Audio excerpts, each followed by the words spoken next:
No, that was not the mic. If we both sit back, why is it really? Oh, because I'm wearing a blue shirt. I think it's causing a reflection. Oh, maybe it's just. What? Oh, that helped. It was Amazon being open. We'll just have Casey in the background. You can wave every once in a while, Casey. She's really blurry. Why do we look really blurry? I wonder if the camera's running at the right resolution. I don't think we are. We can find out by putting that on, doing this. Me trying to click on this, if it would actually listen to me. Properties. Casey's got used to having a real computer, so now she's getting annoyed by her slow old laptop that she used to deal with all the time. We're here. We're unsure about the queer bit. Get used to it. I did not pee before we started this. That was a terrible choice. Oh, is this on? We're live, Brian. Oh! I thought you were just talking. Hello. You didn't say they can hear us, they can see us, or whatever say always. I said they can see us. I think they can hear us, and then I realized I had not turned on the microphone. I turned on the computer's audio, which does not help us. It's not the microphone. Also, I do not know if a great start. RTX voice is on or not. It is good, cool. Hello. That way more. We had a great. So I'm glad we get to have about like 15 seconds of me just staring off into space. Staring off into space and just be like, hey, like visually looking at you like, hey, are we going to start this thing? And I have totally started it. I've already begun looking at the camera being like, hello, people, I'm here. It's like, I'm like, I don't think you turned it on yet, but you're talking like this more than just me here. I had a very low insight right there. I do apologize. Come on, phone. You can do it. You can figure out a function. Hello. Yeah. We don't have any D&D this week, so we decided to have DisasterCast number 4. I'll be back. Boyfriend, off to the rescue. Yeah. Fiance. God damn it. I'm sorry. You're having such a day today. I've had a week. John. Hey, yo, what's up, Ethan? You know about the week that I've had. But you were almost in this session today. That would have been interesting. Could have had a third guest star right here. Another day, though. So, Casey elected to go and try to turn on a laptop she hasn't turned on for almost 2 years. And it's not happy. It's not happy at all. It is crazy how quickly technology nowadays becomes obsolete. Oh, I know. I'm just saying. Like, you buy high-end hardware new, it lasts significantly longer.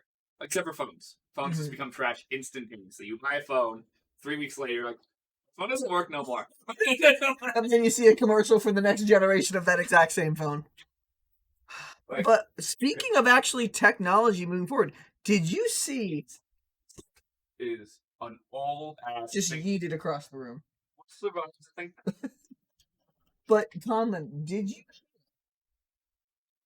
you? And I wonder if anybody viewing heard that somebody recently just actually created an actual lightsaber.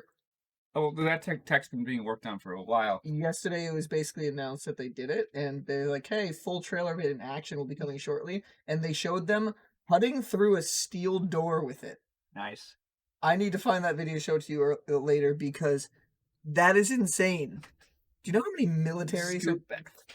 You know how many militaries are probably... You scoot towards me, not back. You know how many militaries are probably going to be going after that technology? Yeah, but they do not understand a more civilized weapon from a more civilized age. I can't believe we're moving into that age. It's starting now. Wait, it's going to be common tech, but it's actually kind of interesting that has actually been a thing. He showed a video of it actually coming up, and then just slowly just cutting through a steel door. So, how easier would that make your day-to-day tasks to have something that can just cut through steel? It would not be good for the rest of society.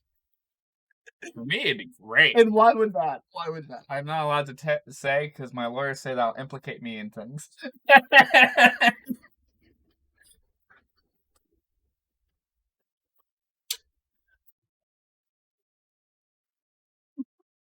Just get me to write your alibi. It'll be fine. Need a wheelchair. But, you talk all the time about like future technology and like where humans are going, and it's interesting to think. We are living in the future, Brian. Well, okay. See this device? Okay. This connects us all of humanity's like information we've ever thought of ever, and it's a piece of shit. The Wi-Fi turns off every day. I have to restart this phone once a day now. You know how often it's a shitty phone. And Ethan, you will understand this too, Ethan. The amount of people we get in at our job, I'm not gonna say where for fear of a place that may or may not do car things. That and the amount of people who can't connect Bluetooth. Bluetooth is crashed. Okay, no, the rant's happening. It's happening. The rant's happening. Here we go. I want you to go get the Ryobi stereo that's in the truck. You start off while I go get my food, because apparently my food is here. Also, there's the Ryobi stereo where you're out there. Where is that? It's sitting in the front seat of the truck. You'll see it. Unless you're blind. Which happened. Okay, so Bluetooth is trash. That is the beginning of this wonderful rant. So I have owned fuck tons of Bluetooth devices. Like my desktop computer right here is a Bluetooth device. It doesn't work. I've tried to connect to Bluetooth speakers I have in the house. It doesn't work at all. It doesn't do Bluetooth at all. It says it connects, but will not actually play audio. Phones are a little bit better, but they're still glitchy as fuck. And I only have one working Bluetooth device in this house that actually works consistently. Brian's getting it, but at least Nissan's Bluetooth systems don't work at all. My dad has had 3 Nissan Rogues, all 3 of them, several different phones I've owned over the course of them having those 3 different cars. None of them have properly connected to the Bluetooth. They all glitch out. Nissan has no clue how to make Bluetooth at all. Period. This is the only good Bluetooth device on Earth. This is it. I don't know if the other Ryobi stereos are as good as this particular one that I own. This is the only one where I'm going to turn on right now, and you're going to see it's flashing. My phone will be connected to it in a second. If my phone's... I'm going to wait. I cannot wait for it to fail. Nope. And if I could actually... See, the phone doesn't work enough for me actually to unlock it and stuff. But since I'm only going to play this for 1 second because copyrighted music, so I'm going to keep my hand on the pause bit. But it's already connected. I actually have to wait for Pandora to work. This thing's ready to go. See, Pandora itself doesn't function. Much. Yeah, Pandora's crashed. It's on the lowest volume. You cannot hear this. Here. Okay. There we go. Can't get copyrighted. But works every time. I love this radio. The only reason it has a good... I don't know. Does it have a date? Because sometimes they have the FCC... I feel like sometimes technology in its basest form is often the most reliable. I think this radio came out, if I'm remembering correctly, like 2014. And I've had this one since 2015. And nowadays, a lot of things break almost instantaneously. Like within the only thing that's broken on this radio is it's supposed to plug into the wall too, and that's a little flaky now. It's turned off. That's weird. That's never happened to us before, unless Twitch is down. Because Twitch is coming back. Why does technology just suck sometimes? Well, there we go. Okay, we seem to be back. I was ranting on Bluetooth. I have no clue what you've missed of my rant. Start at the beginning. Okay, the Bluetooth was never designed to be the technology we use it for today. That's what I was talking about when we know it cut out sometime during that conversation. Yeah. Because that's when we started paying attention. We need to watch the little timer on the bottom that tells us if OBS turned off. Which, by the way, welcome to DisasterCast episode 4. We did an intro. To be honest, it's the soonest we will ever intro because it's technically 50 seconds in, even though we were on live for 20 minutes, and then it just cut out. I don't know if it's OBS freaked out. I don't know if Twitch freaked out.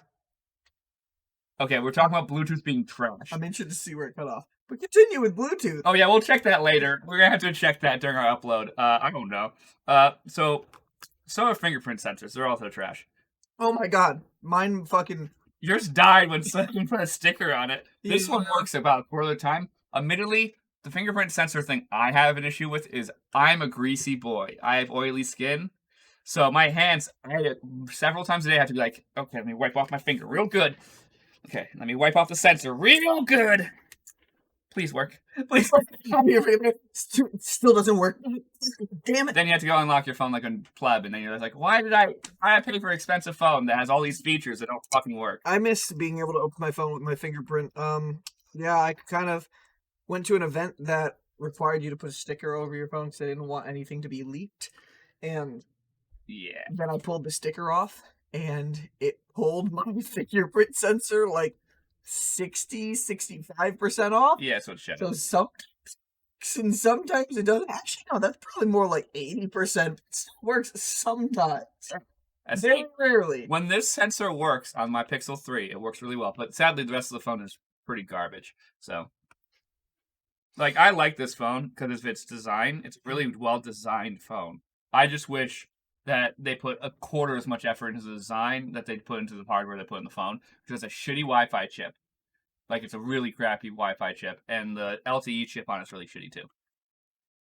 Admittedly, I've lived in the luxury life of Motorola phones, where Motorola develops their own Wi-Fi chips and Bluetooth chips and LTE chips in-house, so they're really well made and built specific for the phones. And they're made by Motorola, who's one of the world's largest communication companies. That's what they do. That's their whole industry. Hello, Moto. Yeah. Google outsources for all the hardware on their phone, so who knows whose Wi-Fi chip and LTE chips on here. But it's not very good because I have half the bars everywhere with this phone than I ever do with any of my Motorola devices. Really? Yep. This thing has way worse service and has slower service consistently. It could be maybe Verizon got slower recently. That is possible ever since we did, lose net neutrality. So that is possible. Yeah, that big thing we fought for a while, and then we lost it, and then all the hype about it just died down. The problem is we can't do anything. We can't reverse that decision. It's near impossible to get that to happen. We're fucked. But I don't think that's what it is, because when this phone was new, it worked okay. But it's actually no, when it was new, it didn't work that well either. But here, I only have a couple bars. My old Motorola phone doesn't connect to the LTE anymore, so I can't check. But in here, I can make phone calls with the Motorola phone. So that's the fact that Motorola makes really shitty speakers. So that's the problem with my Motorola phones is you can't hear anyone on the fucking phone. You call them, you're like, hello? They're great everywhere else, but... What? But, everything else worked. My Wi-Fi never disconnected. This thing disconnects every day. Every single day. We'll just have my Wi-Fi is disconnected a few times, too. This is every day. I have to restart the phone. I haven't restarted it today. Let's do it right now. I hate the phone at this point. I don't care. But all new phones suck, too. So, I'm not excited because they're all full fucking wraparound screen, so I can't use them because I have oily skin that makes touchscreens freak out. So, Bluetooth technology. This is okay. I don't know where we were, but I'll reiterate this just in case we missed it. This is the best Bluetooth device on earth. Ethan, we're still on Bluetooth technology. I think he already said that when we came back on. Whoops. I think the only reason this is a good Bluetooth chip is because Roby said, "Hey, we need a Bluetooth chip that we can put the antenna in the antenna." I think that's the only reason it's a good Bluetooth chip. It's because they had to buy the more expensive one where they could put an antenna on it, so it's not just internal to the device. True. Because that's what's cool about this is when it's like this, your range is you put it like this, it's like 100 feet. I got this in the van, and I'm standing outside the van, so it's through a vehicle, and it's just sitting in the van, between the seats of the van, and it's blasting music with the windows down, and me stand 80 feet from the van, and it doesn't cut out at all. And this thing, which has nothing to do with the Bluetooth, gets loud. The whole neighborhood can know this thing's playing if I put it at full volume. So, love this radio. So you think Bluetooth technology's gotten much worse? No, it's always been bad. Okay, I think they just got lucky. Where do you think Bluetooth technology is going? Do you think it's at a standstill? Do you think they're going to replace it? I hope they replace it, honestly. But that sucks because that means every other old Bluetooth device becomes obsolete. That's the reason why it hasn't been replaced, is there's literally millions of devices. We made it rely too much on it. Yeah, that's the problem. That's why like, luckily Wi-Fi is a way more versatile standard Mm-hmm. than Bluetooth is. Bluetooth uses a very small spectrum of the 2.4 gigahertz spectrum that Wi-Fi uses. Yeah, we already got food. We're sorry. We had to eat. How was your delivery experience? Is your McDonald's warm? McDonald's apparently is good the earlier you get it. And yeah, I had to deliver food on the way here because I was goddamn fucking hungry. I didn't at my friend's house. I just had Buffalo Wild Wings before we started streaming. It was fine because I picked it up at the store. But So I'm also it a was fat fine. ass, so maybe if the stream goes long enough, I might get something else. Yeah, it depends if we get drunk or not. That will determine if we get more. True. Right now we're sober. And we have no reason to make Ethan continuously make us drink right now. We're not sampling anything like 2 streams ago. Yeah. Well, yeah, that's Wi-Fi and mesh networks. And even some mesh networks use 2.4 and 5 gig networks, spectrums too. Like, overall, Wi-Fi is a better standard, but it is also glitchy. My description of Wi-Fi is glitchy, but it's okay. I would call Bluetooth glitchy at best. At its best experience, because the proof that Bluetooth was also the secondary problem with Bluetooth is lots of people get a good Bluetooth chip so it stays connected, but the hardware on it to decipher what the audio says is trash. That's the problem with the Rogue. The Rogue's Bluetooth will connect if you fight with it long enough. Oh my god, because the software Bluetooth. It's because it's because their software is trash.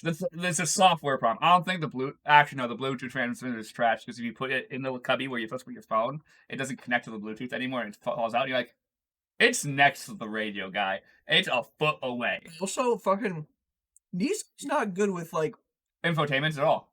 And not even that too. Anything that has to do with a signal, like the key fob to the starter and everything like that. There was an issue within this place of cars that I may or may not work at, where there was Let's see if this Rogue even listens to the remote. We're inside. No. The car's in front of the house. It is less than 30 feet from us. There was a Pathfinder. Trash. And the factory key fobs kept on having issues starting the car. Like, it just wouldn't register the keys. They were programmed several times. And then we got them all to be changed to aftermarket. And they worked perfect. And they worked perfectly fine. Nissan, get your shit together. What's scary is Nissan, because my dad has a Rogue that he leases because they give him a really good deal on the lease. They do. They're both. Unfortunately, yeah. My dad leases Rogues, so they give him a really good deal because he's on a third lease. So like, he got a higher end one for the same price he's got for the really cheap one he's getting for a while. When's he gonna change it out? It's next year. He hasn't decided what he's gonna get. He doesn't know if he's gonna get the new Rogue or not. And we have a Juke. The Juke's actually a really good car, even though it's ugly. But as stated, the Bluetooth in the Juke is trash. Luckily, there's a lot less software on the Juke, so there's not less things to break. How is the Bluetooth on the aftermarket devices you put into the Tahoe?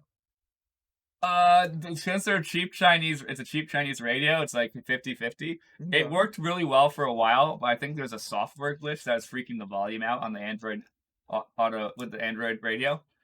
It stopped doing it, so I'm just gonna shrug and say, let's hope that doesn't happen again. I've connected Bluetooth with it, and because I was having issues with Android Auto for a little while. I stopped. That was because of the Android update, not because of the radio. I don't think because there was a huge glitchy issue with Android Auto for a little while, and they fixed it. So I was using Bluetooth for a couple days, and one day I was connected to Bluetooth, listening, jamming out to music. It just lowered the volume to half. Like the little slider didn't change. It just the volume halved. I was like, that's weird. Okay, I'll turn it up a little bit. Then someone called me. It went back to the previous volume. So the call was just obscenely loud. I had to turn it back down. Then it reconnected and the music started back at the proper volume where it should have been. And then it just dropped again. I was like, it's like it was doing when you put your headphones up too loud and it tells you, I'm going to protect your hearing. It felt like it was doing that, but it didn't pop up anything. So I think it was just freaking the fuck out for a sec. Technology can be so terrible. And quick thing, Ethan, yes, you should, whenever you do guest star, you should definitely talk a little bit more about this, knowing your background. You worked at Comcast. Oof. You worked at the worst company on earth. Consistently voted. In reality, Comcast is a very innovative and cool company. It's just they have terrible customer service. They're not like actually a bad company. It's just they do a great job of fucking their customers over so badly. They're all like, we hate them. Why don't you switch to someone else? If we had other options, you like we wouldn't. Because they have many areas where they have a monopoly or a near monopoly because the competitor is a DSL or dial-up company, and like, yeah, you're gonna choose cable over that. Wasn't there something like a few years ago where Comcast they just kind of like something bad happened, so that's when they switched their name over to Xfinity. It's basically the same thing. Yeah, they just rebranded themselves. Well, no, Xfinity is a tier of Comcast service. That's how they originally branded it. I have no clue if they've changed the branding since then, but originally that was their faster tier. That was their like pro, like like the pro moniker on like an iPhone X Pro or whatever. It was kind of like that. Xfinity was a pro. It was designed to have improved service. You paid a little extra money to have reliability, in theory, better customer service, even though you went to the same call center. So it did not change that bit. How much better was it? The speeds were better. Okay. And so I never had Xfinity, so I don't know. We have regular Comcast in Vermont, and they seem fine unless you have like an outage. Then you're stuck without internet for a while. But that's because it's also in rural Vermont, so I like don't fully blame them. If I was here, like, because here in Milford, we get to choose between 3 service providers. Well, now the world knows where we live. Milford somewhere. There's a lot of Milford. If they're gonna narrow it down eventually. On Instagram, you'll figure out where the fuck I live. If you put enough work on Instagram, you'll figure out where I live. Figure out where I work too. I'm bad about that. You've been making us hide our address since we started. Just it's my address, but it will take several days of work, and like scrolling through all fucking like every street on Street View in Milford, it'll take time. But you will figure it out. Especially because multiple times there's been Street Views with Tahoe's in Street View. So somebody has to be dedicated. Oh, it would take time. Is it doable? Yes. Would anyone who's here watching right now do it? No. Good, he's smart enough. You're right, Ethan could. But Ethan also has been invited to my house before. So I honestly don't give a shit if Ethan figures out where I live. Ethan, you task figure out where he lives before you come down here. You know my address. You can work to find his. Yeah, no, Ethan, you may not know it since me and you have never had a conversation in person. I understand exactly how cable networks work. It's fiber, then it moves to the copper, and depending where the node is, determines your actual continued throughput and stuff like that. Which is why gigabit is an issue in some regions, is because they're too lazy to put fiber closer to your home. So that way the nodes are closer to your neighborhoods. Because if, in theory, for perfect gigabit internet everywhere, there has to be a node on every fucking street, and that's just not feasible. It's too expensive. But if you're willing to pay fucking money, they'll get you a node. Sorry, Brian isn't. Elevator music is in the. I know. No, it's actually more Jeopardy. I'm not a networking nerd, but I know enough about networking to get by, so that way when someone asks me a basic question, I can at least answer it and have a pretty good deal about it. That stated, we have 3 service providers here in Milford. We have Comcast, Optimum, which is now known as Altice, because the parent company bought Optimum, which was Cablevision. Not important. It's totally not important. There's the other Is Frontier, which was AT&T. They use AT&T's old DSL lines, which is outdated, which is why Frontier is really unliable. It's not fully their fault. It's also their fault because they have customer service. It's not as bad as Comcast can be. Sometimes Comcast was quick on it. Depends how much money you're paying them. That's the answer. If you have Comcast lower tiers, they don't give a shit about you. If you pay for Comcast like business or like the Xfinity's highest tier, they want to solve that because they don't not want you to report to the Better Business Bureau again. Do you think? So I have do you think Comcast benefited and the other places benefited a lot because of net neutrality? Okay, so the theory of getting rid of net neutrality is it allows them to innovate more by adding price tiers and stuff like that, so they can charge more money and in theory make more money to innovate. Realistically, we all know that Comcast, Optimum, Frontier, they're going to take the fucking money and run. They're not going to fucking do anything to actually improve the networks unless the federal government gives them money. And they're allowed to now hurt their competition. Optimum was no longer a small independent company like they used to be. Optimum used to be before they were bought by Altice, who's a worldwide provider. They're a Spanish company. Altice is, I think. They're from Europe somewhere. I think it's Spain, but do not quote me on it. I'm not looking. I'm quoting you. You're right. I have a computer with 4 screens. I have no excuse to look this up. I don't. I've quoted you. Now we need to figure this out. You have a computer with 4 screens. You choose your phone. Yeah, I'm now going to yell at the voice text that won't work. My phone's not starting. My laziness has kicked in. Fine. Altice. T's. L-T-I-C-E. Oh, there's only... Nope. I know there's only one L. Oh, well, Altice USA is going to tell me its headquarters is because that's Optimum. I need Altice, the actual... That's Altice. Altice, the company. Oh, this chair's gonna break and I'm gonna die, but my back's gonna be depressed. I will buy you a new one, a better one probably, one that doesn't squeak.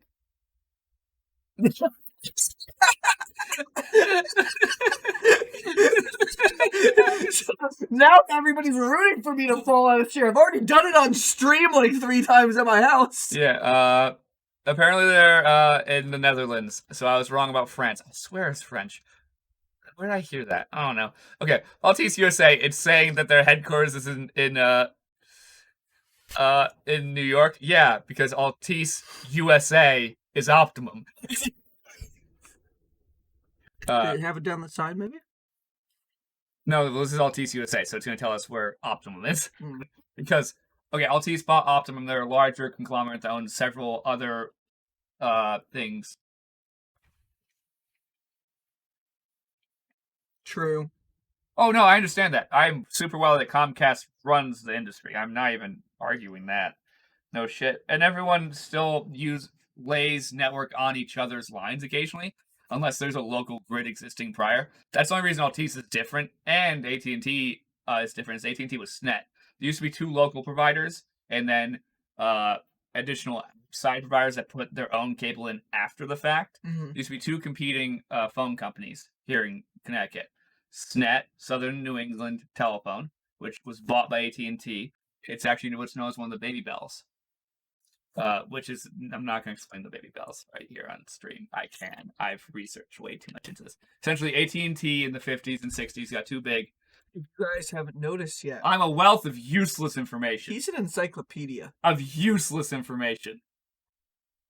Very interesting in conversations. You can just see, I mean, you guys have been watching me do it for the past, like, half hour, but you can just sit here and just look at him and just let him talk. I will talk. 30 minutes and be like, wow. I believe you. God, you can take over a world. You just keep talking. He's like, this sounds like he knows what he's talking about. Because, like 90% of the time, I do know what I'm talking about. I've researched it. So AT&T, I forgot what year it was, became an antitrust because they had a monopoly on the phone industry. You have a proficiency in persuasion. Yeah, probably. Terrible deception. Technically, they're at the time called the Bell Company, not AT&T. Pinky in the brain, take over the world. They're technically called the Bell Company, not AT&T yet. But what happened was the Bell Company was the only phone company in a large portion. Hey, Alex, fake news. Fake news. In a large portion of the United States of America. Fake news. You can look this up on fucking internet, guys. Look up the Bell Company, and then what happened was. Congratulations! I just demonstrated the Republican Party. Oof, sorry, political stuff. We're not doing political stuff. We're doing different political stuff. We're talking about monopolies. So the Bell Company had a monopoly. Oh, monopolies. The Bell Company had a monopoly, so the U.S. government went, you cannot do this. And they went, okay, we're breaking up your company. So they broke it up into the Baby Bells, which was like Southern Bell Company. SNET is one of the Bell companies. AT&T itself, its original name, was a Bell Company. Verizon actually is one of the Baby Bells. They were part of Verizon and AT&T are originally are from the same parent company of Bell before it was destroyed. Well, I only researched this. Best people in this chat to be listening to this conversation. There's only only 2 people on Earth who care about what I'm saying. Like, out of everybody I know, I think you 3 are the only ones who can sit in a room and talk about this. And be like, yeah, this is a good day. This is a fun chat. Anyway, Snet was one of the baby bells. Snet, which was eventually bought by AT&T when they're trying to make themselves big again. Oh yeah, be careful. 5G causes coronavirus. It does not. How many celebrities were bound? Thank you, Alex. It's on stripes. Well, it is actually more dangerous than the current network things, but like, I'm not gonna spit all over your movie. But like, we're talking about like the difference between like having your microwave open and like not. Mm-hmm. Like, we're not talking about like it's because there are the wavelength is small. Yeah, it's smaller, so it can penetrate through things. Sorry, no. It's more dangerous to humans and is more likely to cause cancer than existing 4G. But like the difference in the spectrums is not a lot, guys. Not enough to like. Remember when LTE came out, everyone's like, it causes cancer. When 3G came out, it causes cancer. Yeah, we already have 5 gigahertz networks in our homes, so fucking Wi-Fi. Mm-hmm. See, yeah, everything you're describing to me just makes me feel like going all the way back when the original Game Boy was created. Every single time you turned it on, it was off around you. You get more radiation from your microwave. Like literally, go stand in front of your microwave and watch your fucking mac and cheese get cooked. Guess what? You're getting more microwaves right then. Stand in front of your microwave, especially an older microwave, than you ever do having your fucking Wi-Fi on all day. I remember that there was actually a fair amount of people when that was a thing. They were like, "Oh, well, I got the Game Boy," and stuff like that. Like, some people didn't like it because we switched from AM to FM radio. That happened, Brian. It's fucking weird. No. The time you just thought if you went 35 miles an hour, your lungs would implode. Because horses couldn't really go that fast. People don't understand. Stupid, Brian. Is not inherently bad just because your life, the way your life has been lived, it's no longer like that. It doesn't mean it's bad. So then they'll come up with any excuse as why to stay away from change. I'll reiterate my original point before we got distracted with all of this. I was trying to, I always get back on track. I was trying to point, Ethan had mentioned, some days. Ethan had mentioned that people use Comcast's network for backing. Locally within the state of Connecticut, New York, is New Jersey that Optimum's also a service area in. I have the actual fucking, like, wiki up. I can look this up. The wiki? The wiki up. There you go. I'm only buzzed. I'm not drunk yet. Let's get me drunk. Get more exciting. Which, speaking of wiki, everybody, donate a little bit to wiki, because wiki's time of the year is around here. Just donate like Why are we talking about cellular and other data networks? I was bitching about Bluetooth, and somehow we got into this. Brian, you didn't put the lid on all the way, I don't think. Brian needs a paper towel. Oh, paper towels are closer to you. It's good. That's a clip. I just watched someone needs to make that clip. Alex, you know how to use fucking Twitch. Make that clip. That's gonna be our first clip on the fucking. Don't make that into a GIF or anything. No. You can make clips on Twitch that get saved indefinitely. Can we just play D&D? Not right now. Well, it's not just Bluetooth. It's a hardware and a software problem with Bluetooth. I've noticed, because some hardware is really great, but if it's paired with trash software, it's trash. Some hardware is really trash, and if you pair it with okay software, it's irrelevant. Hardware doesn't work. Okay, having fun playing with yourself there, Brian? It's like, the hardware for my Vizio soundbar must have a crappy Bluetooth thing. Yeah, good job. You nailed it. You weren't looking either. He's sensitive. I hope you understand that. Like the software for connecting stuff to Bluetooth on that, super simple, but the hardware doesn't work. Software is okay on my Pixel 3. Everything's perfect on this radio. That you weren't here for this, Alex. This is the perfect Bluetooth device right here. This Ryobi stereo. It's the only one I own that actually consistently works and pairs to all of my devices properly. The rest of them, I gotta fucking fight with it. This, you turn it on, it connects. Oh, it's yelling me that the battery's dead. That's not the fault of the Bluetooth. Turn it on, it connects. Oh, the fucking battery's dead. No, it's not. You're lying. Are you yelling me the batteries that the AAA are dead? Probably. It has AAA's that save the whatchamacallit. But okay, Windows 10's Bluetooth barely works. I call it barely works, and that's is built into Windows 10. I have a computer. The launch of Windows 10 wasn't that just like terrible, or was that Windows 8? Windows 8 was terrible. Okay. Windows 10's been fine. I've had no people just didn't want to change to Windows 10. I remember when Windows 8 was bad. Yeah, you were complaining so. No. You remember when it corrupted the file on my hard drive, and we spent like a month. Alex, because he helped us. I was like, I lost really important files. I need them back. And I remember I was on the helpline with them for like an hour. Then they told me to go to the online helpline, which I was there for another hour and a half. Which then they told me to go back to the phone helpline, and I was like, I just want to open Microsoft Word. I remember us fighting.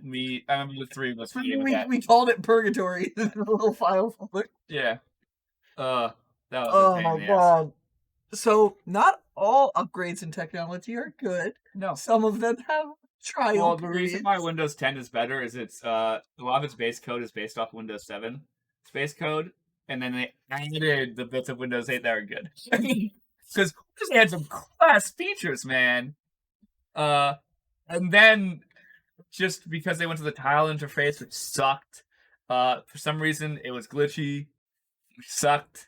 And then they at the exact same time they were trying to upgrade Internet Explorer into Microsoft Edge. Edge was Windows 10. Really? I thought it was the same time. No, they just kept on trying to make Windows Explorer do something. Okay. It was just sad. It always has been sad. Hey, the Internet Explorer will always forever be in our. I do have a server, Alex. I have multiple servers. Actually, I only have one server currently running. I have a Minecraft server. Illuminati. Actually, I have lots of my data. I only have important data backed up. I don't have my entire computer backed up. I need to do that. Fun fact: I have a Illuminati-esque group in my world. No shit. Do they control everything, Brian? Or are they trying their bestest? Is that the way to describe it? Oh, cool. Note to self: get involved with that. Ooh, Rain or Bracken? Rain. We both know Bracken would be useless involved in that. Rain's something like, ooh, she's smart. We'll use her. Then they're like, wait, how did she just take command? It's like, because I'm not good at being used. I do not have a server rack. It is sitting in a really cheap DIY PC case sitting behind my TV. I do not have a server rack. It is, my Minecraft server is, it's totally nice hardware and stuff, but it's sitting in a really cheap case with a reasonably okay power supply. It's an EVGA power supply. It's a 10-year warranty. It's longer than the rest of the hardware on it. Mm-hmm. But that's where it sits. Does it run 24/7? Yes, it does. It is. The server is always on, Alex. We'll talk about Minecraft server later. I even can make your own world if you want a world in it. I just have to talk to my buddy Chris because he's the one who does the managing. I do not do the magic because I'm lazy. We make my world in Minecraft. Of course we can, Brian. One thing I do need to do with that server is I need to put it on a UPS so it shuts down. Imagine making my world from Ladris outward. That's what we would do. Either we do it from Zista outward, or oh no, we're not doing Zista. I don't even remember what Zista looks like. It takes 2 hours to walk from one corner of the city to the other. That is true. You don't need my server to run Minecraft, but I have multiple Minecraft servers running on that right now. Oh god, now I want to make my. We can do it. I tell Chris to do it. I'll teach you Minecraft, and we'll go for it, Brian. It'll take because Vicky's on a PC right now. We need to buy Vicky a laptop. We need to get Vicky a lot of things because I want to play more games. Vicky, if you're watching, we might just buy you a laptop just so we can play Minecraft with you. That's the kind of person me and Brian are. So you're like, man, my best friend can't play Minecraft because she only plays on Switch. Fuck it, we're buying her a laptop. We can do something about that. Oh, by the way, guys, did you know Gateway's back? Gateway, the brand. Gateway, the PC company. Gateway? There we go. Yep. When I hear Gateway, I think of Gateway Community College. That's not screwed on. Gateway. You are throwing laptop at me. Oh, that was only the hard drive cage. There's no hard drive in it. We're meant. This is a laptop that doesn't get used anymore. I think its hard drive's in something else. He threw this at me. I didn't mean that it fell out of it. Were they ever gone? Technically, no, Gateway was never gone because they're owned by HP. So they were never gone. Technically. But they were not making any new computers. But either way, Gateway's making new computers, and they're sold exclusively at Walmart, and they look nice. Right? Everybody loves It's because Walmart tried to do computers on their own terms, and then they're like, can someone just make them for us? And we already do everything else, but we need somebody to do computers for us. It's because their laptops are okay, but their desktops are shitty. Well, but they're just being made by some other company. They're just like, hey, Gateway, hey, HP, can you make us? And they're like, HP's like, we're not putting we already have our brand in Walmart. Do you want your own brand? They're like, yeah, I can use Gateway. I don't buy HP computers. I don't trust an HP built Gateway computer, but I want to try one for hellscape. But it's laptops. Even though I only own a ThinkPad, but that's my main laptop. My only other HP laptop I've ever owned died within 6 months of owning it. Instantly died. That doesn't sound reliable. Nope. I'm okay with HP's like printer hardware and like other shit like that. Like I have a DisplayPort to DVI plug that they made. Foxconn made it. Was a contractor. Oh yeah, no, HP does make crappy computers. It's not. I just hope those Gateway computers are good. HP's like the standard in like the work industry, though. Well, that or Dell, and Dell makes slightly better computers. Though Dell has issues too. Home handheld is best. Everything's gonna have their little issues. You tell me your computer is that HP has an i9 and 32 gigabytes of RAM and it has issues? That's sad. My i9 9900K has no issues. None. You can make it have issues if I smashed it with a baseball bat. You smash my expensive $2,000, $2,500 computer with a baseball bat right now, I'm killing you with a sword on stream. Bat? Okay, the sword. We'll give me a baseball bat. You have to find it. We'll get a lot of views. We will get a lot of views. Actually, no, we'll get demonetized instantly. Oh, that's too violent of content. And you might not go to jail. Casey would be an accomplice, even though she's just on her phone. Even if she can hear us. Well, okay. Casey, if he killed me on stream with a sword, would you react? You would. That's good. Oh. How would that reaction just be? Just, oh, and then fix business? What? Oh. So I'm in a room with two, like, homicidal murderers. Shit. See if I search Gateway on this. No more. Wow, impressively enough.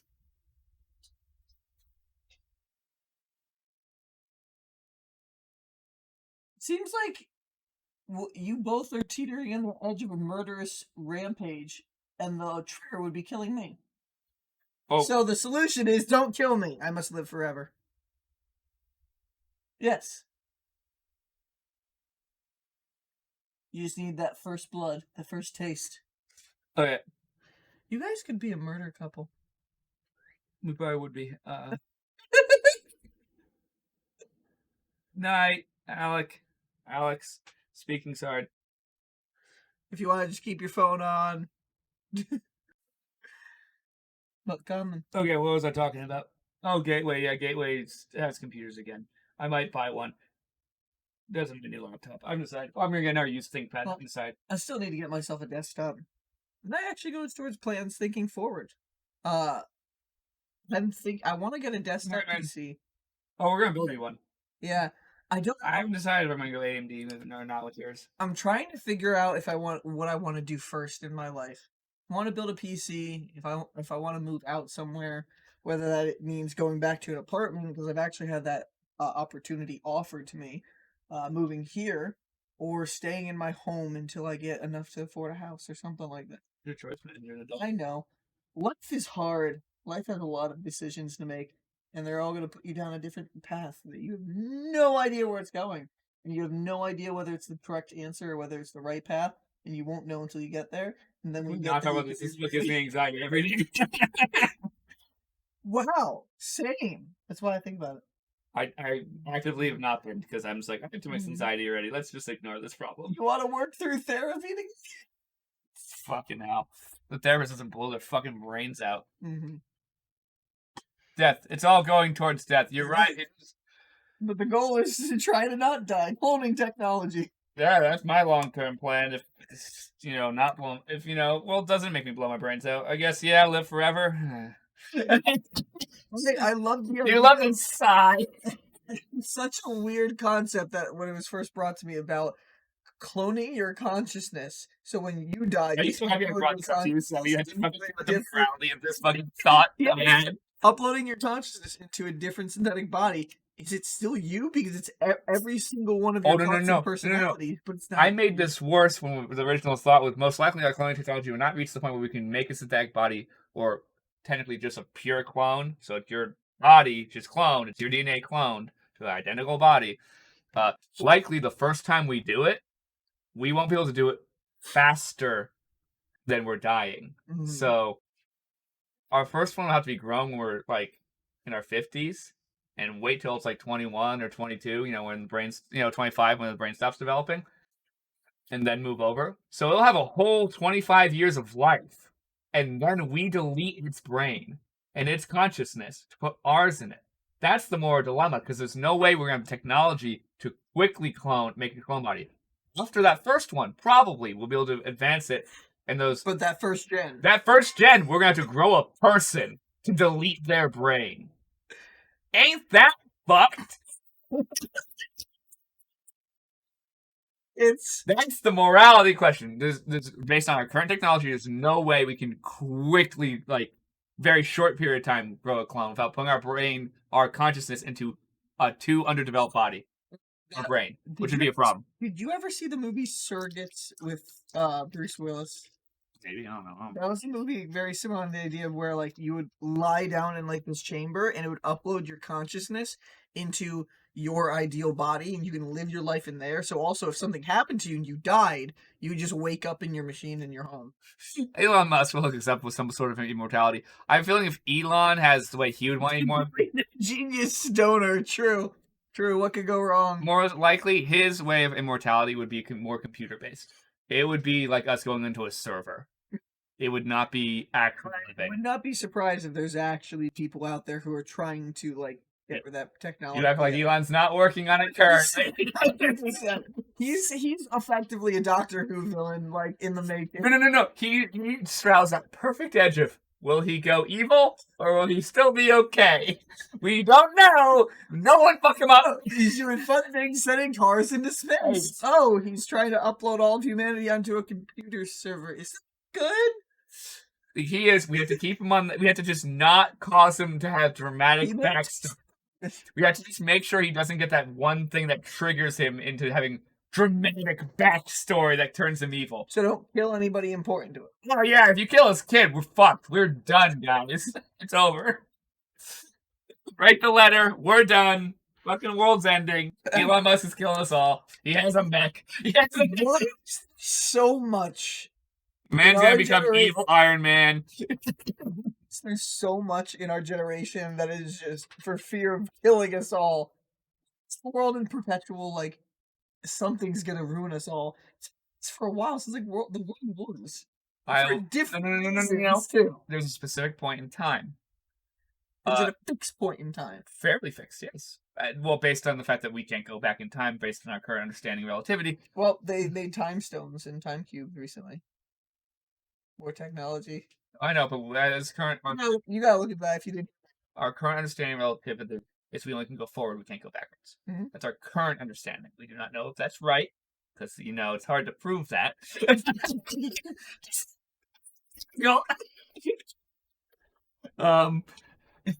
But as I was trying to say, oh, come on, brain. You got this. The fixed point in time. So the fixed point in time can be seen at some point during the Cold War. Some people might believe it's the Korean or Vietnam War. It'd probably be around there as that time. Some say it's right after the Korean War, when we went from happy because there's no wars. We had a Korean War, which wasn't that great. It never really ended, but we were doing okay after that. And then the Cuban Missile Crisis happened. That's kind of determined where that line begins to switch from optimism, pessimism, is the world almost died. Mm-hmm. That was it. Had either the U.S. or the Russians made a wrong move or chose to move forward, the world would have died there. That was it. It was the closest we've come to absolute nuclear annihilation as a fucking species. Was the X-Men movies based off of that? Oh, yeah, absolutely. First Class, right? Yeah, First Class. Okay. It's about the Cuban Missile Crisis. But like that is the closest we, as a world, have come to absolute annihilation of our species. Like, because the answer is, had the Russians chose to actually move more missiles in and negate the blockade, the U.S. would have fired. Mhm. The U.S. chosen to not move their weapons out of Germany and other bordering countries where we had all these what are they called? No one called the Minutemen silos because Minutemen silos in the U.S. There are these short range ballistic missiles What did I tell you guys about? Just listen. filled with knowledge. He could be bullshitting right now. And I'm not. This is true. The part is if you research, you look it up. I'm not bullshitting. There's some shit I bullshit the fuck out of, but this is not it. I know a lot about the Cold War because it's a very interesting time in our history. Also, because my grandfather served during the Cold War. And it could have sparked events that are occurring right now. Yeah. Perseus. It is true. Either way, had those negotiations gone wrong, world would have died. The second the Russians began firing and the U.S. began firing weapons, both countries would fight all. Annihilate each other. The planet wouldn't initially die. And Russia would initially die. Yes, we would be blown to absolute and our allies. So most of Western Europe. Somebody should write a book about that. There are several books about it, Brian. You're late to the party on that one. I love and hate this world. You're late to the party on an event that happened over 50 years ago. Actually, 60 now. It's all been downhill since then. But either way, that began we almost were annihilated. So there was a short period of like relief after that. Then Kennedy, who saved us from the Cuban Missile Crisis, got assassinated. And watching our president get assassinated on national television, that wasn't any bit more helpful either. Because that happened. That was because live television. On live television, we watched the president die. So that began the not full. Then in the 70s, we got a little bit, went back up again. Well, sorry, the Vietnam War then happened, which was another big down where culture, because it was the first televised war where we saw what we were doing to people. Make peace. So we had culture begin to split, and people soldiers who were forced to go to war because of the draft came home to their own families telling them to go fuck themselves. And also physically handicapped and psychologically deranged. Yeah. So like all that shit. So you had that dip. But then the 70s happened, and some good stuff happened in the 70s. Cool cars, culture was really great for a short period of time. And then the fuel crisis happened. And war on drugs at the same time. Well, no, fuel crisis happened first, then war on drugs. Okay. The war on drugs is early 80s. Okay. So then that happened. Then the war on drugs.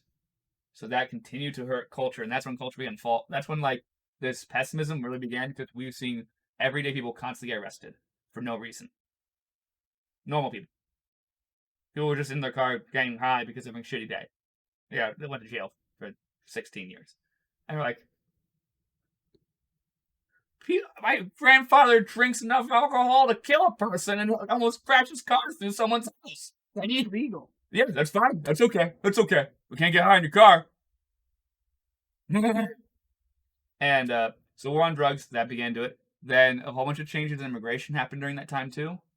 Then the U.S. began getting involved in a whole bunch of really seedy wars in the Middle East. Oh no, that was before the Middle East. We had the wars we had in South America that you don't know much about because they were purposely kept up. No, we essentially overthrew a whole bunch of toppled a lot of South American governments, like a lot, like Carl.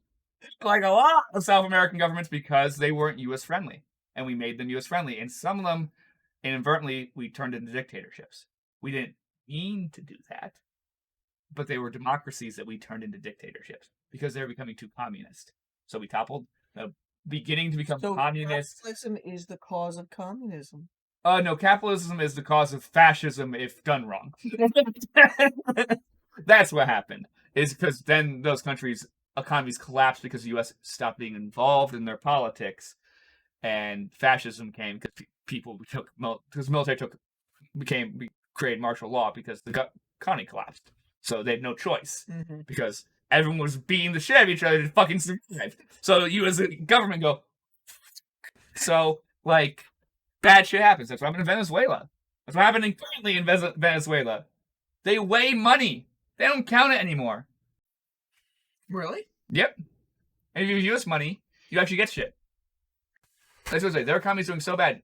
What was it? It was probably 5 years ago. It's 2015. GM pulled out of Venezuela. It's one of their largest markets. GM closed all their factories and pulled all their workers that they could get visas back to the U.S. They have 2 major car plants that even one of those plants makes cars for the United States. And parts. Now? It's good. GM's completely. I don't know if they've gone. Those factories are probably people probably break into them all the time. Yeah, I do not know if because gangs living in there. It's probably fight clubs. Because admittedly, I have not been paying attention to Venezuelan politics. I know it's still bad, but I don't know if it's gotten better. Watching Venezuelan politics, Conlan. God, how dare I? What else are you filling the time with other than Venezuelan politics? What could be more important going on in your life than Venezuelan politics? My brain telling me to kill myself? That's usually more important, right? Well, but I was also thinking U.S. politics. Oh, yeah, that's pretty deep. That's pretty heavy, too. But I've been actively avoiding that as well. Because it was just sad. Watching my democracy collapse is pretty depressing. Yeah. So. So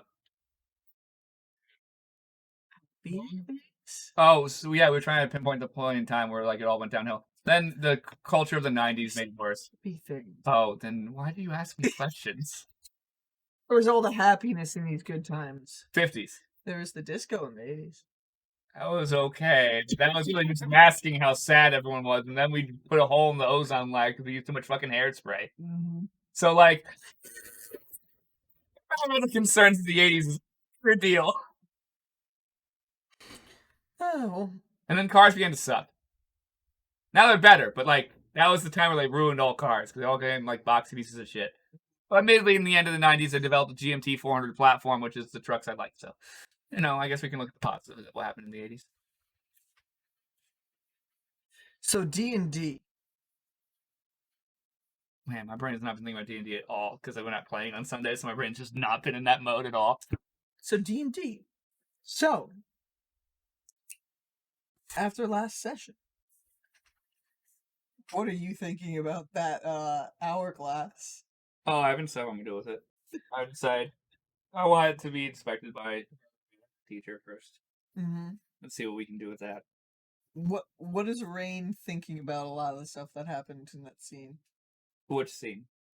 A whole fight with Bone Naga, and then I don't know the quotes that came out of the Bone Naga's mouth. She wants to research some of the names that she has not ever heard in her life that aren't the deities that names that she does know that were listed. And I'm guessing she would know some of the members of the original adventuring group. That's what I'm going to call them. I don't care what you call them. But they're the original adventuring group. Rain might not know, but the Misfit Warriors know what they're called. But yeah, no, Rain probably doesn't know what they're called. But she knows she's read about the characters when reading about Zytalia. Because she's probably read about Zytalia before if she has knowledge about general history of the region. So she would know about Zytalia. And she would know about Zalia, the goddess, and probably a couple other major gods that are local that she's read about. There was the name drop in there too that you guys all tried to remember. Paul got a nat 20 on his history check, and you got a 22. Andrew got a 22. The rest are on dust. Yeah, which none of us. Which that's what she wants to look up. She's like, "What does it have to do?" And she's also confused. She's like, "I did not remember snakes being a symbol associated with Zalia." So that's why she's interested in the item. Because she's like, I do not remember in my readings, at least that's how I'm feeling the character remembers this. She's like, I don't remember reading about that. If she did, it was not ticked under important information to store in her brain. It was one of those. It was just, oh, no, by the way, She I likes like snakes. snakes. Like, that was not an important thing to remember. So she's like, I do not. That's why she got extra interested about it. And she's like, I do not remember that being a symbol. The goddess of time. She's like, gears, light. The hourglass bit makes sense. The snakes. That's a little different. So she's like, I'm curious about that. Mm-hmm. So what do you think that the Bone Naga was quoting or saying when in the middle of the fight with you guys? She, this time, I don't You know. can separate you from Rain. Yeah, I haven't figured out if Rain has thought about this or not, because I have not spent the time to think about it. Mm-hmm. I am wondering what the hell it was protecting, where it got stolen from. Because it got stolen from something it was supposed to be protecting. Mm-hmm. So, like, what the fuck is that supposed to be protecting? I got stolen from. I think Rain's a little curious, like, this came from somewhere. Where the fuck? She's wondering where the fuck it came from. But me knows, based on what it said, was it was supposed to be protecting something. Mm-hmm. And clearly it has been stolen from that location. Is that location? Is it protecting? I am curious. I'm curious, and for the fun facts for anybody who does watch, I wrote backstory for that hourglass and that Bone Naga, so like there's some history there. Oh no, I as soon as you began talking, I was like, wait, this is an important item. Mm-hmm. As soon as you began talking, I was like, this is an important item. Interested to see what happens to it. It's interesting with you guys going to the library, the things that you guys might want to actually research. Yeah, we might get in trouble. So actually, I can talk about you with it here, just so you know ahead of time. The library. So when you go there, there's actually a lot of trees built into sections of the library itself, because there are nymphs. Nymphs are basically the librarians of the place. Are they like those foxes from Avatar? You can walk through trees and stuff like that. And like whenever there's somebody who gets signed into the library, you get a research assistant nymph there for two reasons. One, to assist you finding things throughout the library that you'd want to find, and also two, make sure you don't do anything. Like steal from the library? Yeah, because the library is almost like endless. Like you go in there, you will lose your way. You'll get lost in the library if you don't have assistance by somebody who knows the way out. Mm-hmm. It's one of those places where like it's not this big from the outside. Has Rain been to the library before? 100%. That's why I'm giving you a little bit of information right here on how Yeah. it operates. I wonder if her mom had her own nymph. It's not like a nymph gets assigned to them, but like it gets assigned for the moment that you're there. Like I guess if you come there a lot, you That's what I'm get saying. the same nymph. Well, that's what I'm saying, because in theory, so backstory, spoilers. We'll say spoilers in case no one's watching, so we can just talk about this freely. Rain's mother was a translator. One of potentially the best in the history of the kingdom. That's how I wrote her, at least. Mm-hmm. Or at least currently. Camera, they're the ones listening. Currently, at least. Well, not currently anymore. She's a little dead. But when she was alive, at the time, she was the best of her time. Is she dead? Oh, no, it's your fucking choice. I really want her to be dead. I think that'd be better for Rain's character development, because that way you can tease them. Maybe they're alive. I want them to be dead. Are they dead? I want them to be dead. Because I feel like only I know. I know only you know, and I let you do that. I let you have that fun. But I kind of want them to be dead, because I think it's more vital for Rain's character development. Well, you want your parents to be dead? That's fucked, bro. I want her parents to be dead, because it makes more sense for her character development. I hate to say that, because I'm actively killing off Rain's parents, but I think it makes more sense for her character development, because it allows her to take up their mantles of potential power positions in power that we're not talking about, because that is deep spoilers that I don't want to talk about until we reach them in campaign, because I don't even know the personal full answers of it. It's all just his headcanon. Well, no, my headcanon's different than what we've talked about to be potential canon. Yeah. Those are two different things. All the different headcanons that I've heard you have in your head, what you want. I have tons of different ideas all the time. I reiterate, Bracket meets Rain. yeah, that's a whole different headcanon. I'm gonna let that happen naturally. I don't want to think about it anymore because I don't want to force things to happen. I don't want to metagame their potential relationship. I don't want that. I want it to happen. Play the game naturally. He wants to date himself. I'm an arrogant person, Brian. This is news. I don't know when this became news. But it would be her mom probably did lots of researching in language, and this is a near endless library, so I'm sure she spent plenty of time there. Especially as the Queen's advisor, so I'm sure she's like, I have to research shit, man. Queen's been around 2,000 years. If not, even though I think I want to write Rain's mom to be older, because she's a half elf, so she can have a longer life of looking very young and normal, and being able to have children and stuff. Longer life is 180 to 200 for half elves. Yeah, I know. That's why I was thinking she was probably closer to 60 or 70 when she met the father and then had kids. So, because I assume they age approximately half as much as humans. So that would be a normal, for a wealthy people, 30 is pretty normal to have kids. So, and he was probably, it's 36. Yeah, I'm not getting any younger. Yeah. Because he's just human. And Rain doesn't get any of the benefits of getting to live longer. Maybe she lives an extra 10 years. They're that's about it. She's lucky. It's 104. Yeah. She stays sharp a little longer. Humans begin losing their shit 70. Rain's is nah, I'm fine. Rain, and part of Rain. a grouch like Toph when she was older. Right. See, if she gets old, yeah. What's weird is I had the realization while I was thinking about the characters recently. No one said anything new recently. I think we're the only ones viewing at this point. Well, we are. We're talking to ourselves. It's fine. It's not. I realized that I don't think Bracket would be a person who, if his deity granted him life forever, he would not seek out a way to live forever. That's not. He's not narcissistic. Very simple. It's a himbo. He's already met two people who had achieved immortality. I know. It effectively in one way. And ooh. I love that I wrote these down because I was so happy about them.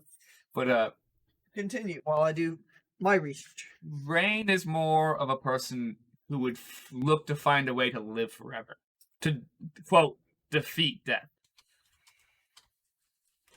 She's more of that because she's a much more stubborn, bitchy. Rain is a cunt. Okay, let's not sugarcoat it. She can be a very kind woman, but she's a shut. Not often. To children and to people who are useful to her. Other than that, if you're not on that list, she's had a hard life. In reality, it's a hard life. Yeah. For Rain.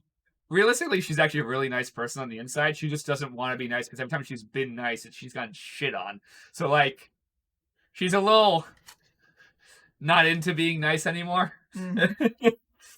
And, any of you guys would understand if you've had shitty shit happen to you. And, you're just oh, I'm sorry, I just don't trust people no more. And that's where she's at. She just has trouble trusting people. But as stated, Rain's, with her drive to survive and live, she's someone who's more likely to try and find a way to live longer or forever. Well, Bracket's more person who, if Xylia, his goddess, was yeah, sure, you can live forever, he'd be cool.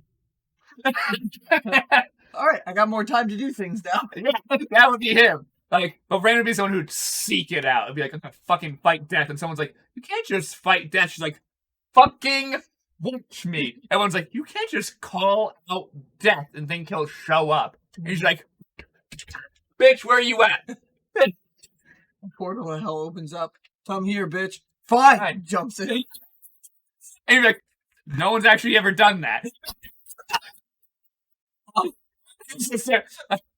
Damn, my God, just sitting there. I honestly wasn't prepared for that. Well, square up.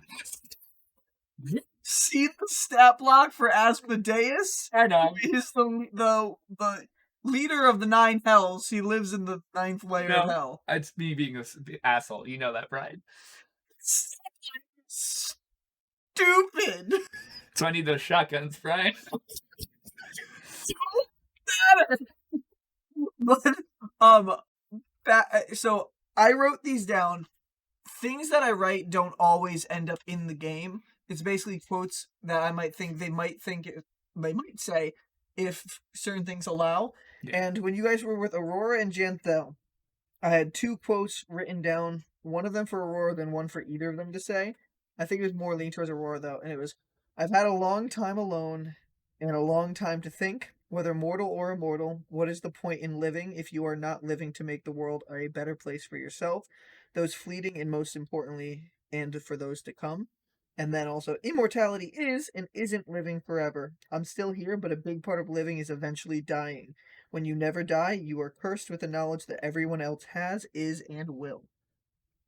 That would be what's interesting bit about, which is in my headcanon, not in universe, obviously, is if Rain and Breck end up together, have kids, have a life, overthrow a monarchy.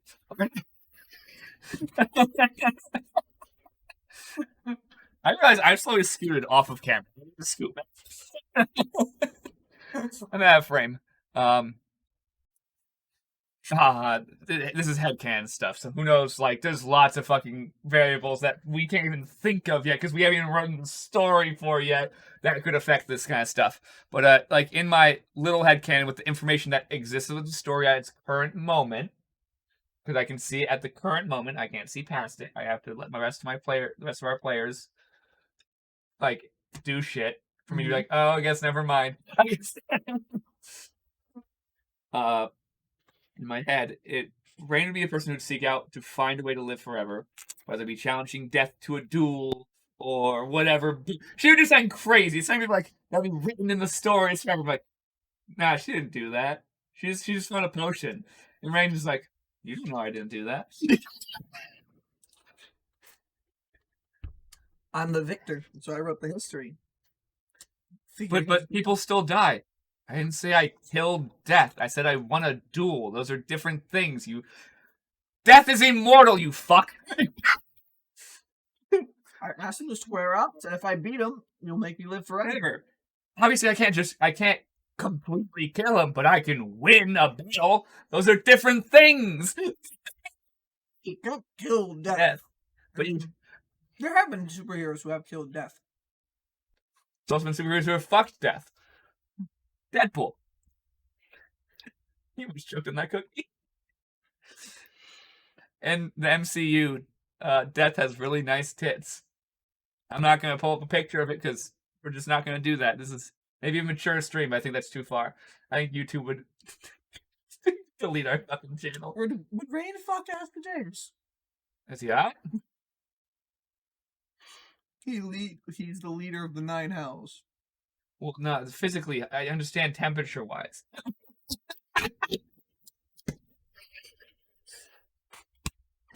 I've never seen a picture of Asmodeus, so I do not know. We have the internet. We do.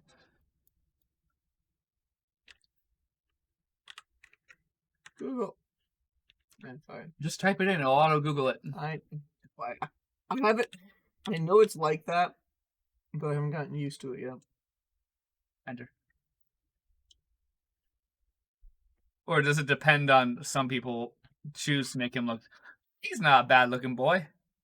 Depending on which versions. That version of him's a little less her type, but like that version of him, that's a little more her type.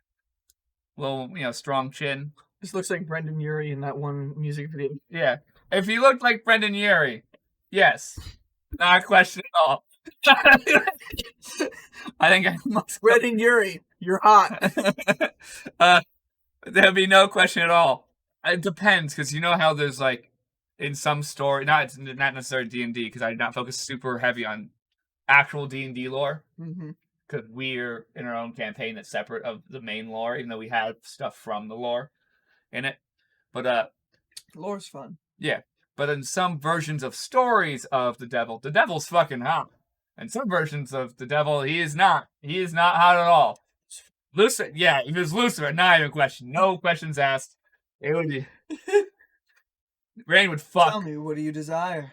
I will tell you. I desire you right now. They'd be like, yeah, well, no shit. And she's like, oh, then this thing doesn't seem to work. You're like, get better questions. I know I need to watch the new season. Yeah. Yeah, no, but I've only watched episodes of Lucifer sparingly, but if the devil looked like Tom Ellis, yeah, y'all would say yes. imagine getting cast in that role. Like somebody comes up to you and be like, "You would be a hot devil." I don't know if I wonder if he was. I've seen, yeah, he's actually pretty good. But just imagine being told, "Hey, you look like a good representation of the devil himself." Ah, sweet. Like, how do you react to that? Tom Ellis went, okay. Will you pay money? Yeah, that. I'll be whoever you want me to be. To be honest, most actors, when like he was like, "Oh, what did you think that?" It was like, "How much are you paying me?" That's usually their second thought because there's like, it's just a job, guys. Some people do really get into the role, like they don't. It depends on the money. person, Mm-hmm. and well, some people might not get into the role when they first get the role, but then they'll get. Okay, so we're gonna have multiple examples. So we have the example of Harrison Ford, who's a wonderful man. He doesn't give a shit about any of his characters, guys. I'll tell my wife. Sorry. He doesn't give a shit about a single character he's ever played. Wanna know why? As he states it, it was a job. Because people always ask him about, like, Han Solo. Always think about them. He's like, fucking no, it's not my job to care about them. Like, it's my job to be them. Are you a big Star Wars fan? As big as I had to be in the role. Yeah. He's like, yeah, I like Star Wars, but like, to me, it was just a job. He's like, so what do you think they're having next for Han Solo? He's like, I don't know, I'm not a story writer. Han Solo died. It's not my job anymore. Like, he's a great guy, but he will get himself into the character during. But as soon as he's done filming, he's like, cool, well, he's out of the headspace. Like, the fact that they're trying to make a 50 Jones movie, you'd probably just be like, cool, I'm going to get paid a lot for this. I don't give a fuck. Yeah. I'll do it again. And that's who he is. He's going to be the... Bruce Willis is another person who's like, he has had some roles where he's really clicked in, and he's really liked them. But, like, he's one of those actors, like, he'll sometimes get a role, sometimes he won't. It depends on the role. Like, he liked Fifth Element a lot. He thought it was really fun. There's a couple other, like, movies that he's like, he really got, like... John McClane. He gets into the John McClane role really well. He's like it's fun, because it's a fun role. Okay, motherfucker. Because, it's a fun role. It's a very fun role. He likes playing John McClane. But then there's some people who get super into their characters. Like, Robert Downey Jr. just became Iron Man. He got so into his character. That man came back from the worst point in his life. And That's then he got why- cast as... That's why Jon Favreau... Oh, no, Jon Favreau didn't... Did Jon Favreau direct the first Iron Man? I don't know. We can look this up. Well, I don't know why we're even asking. Because we're dumb? Yep.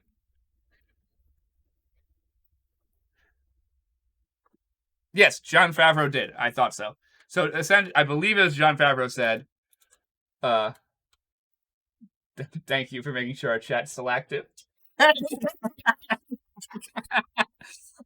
Jon Favreau's like, there's only one person who can be Iron Man. It has to be Robert Downey Jr. Everyone's like, dude, Robert Downey Jr. just got arrested on drug charges like 2 years ago. He can't be... Sure you want him to be in a children's superhero film?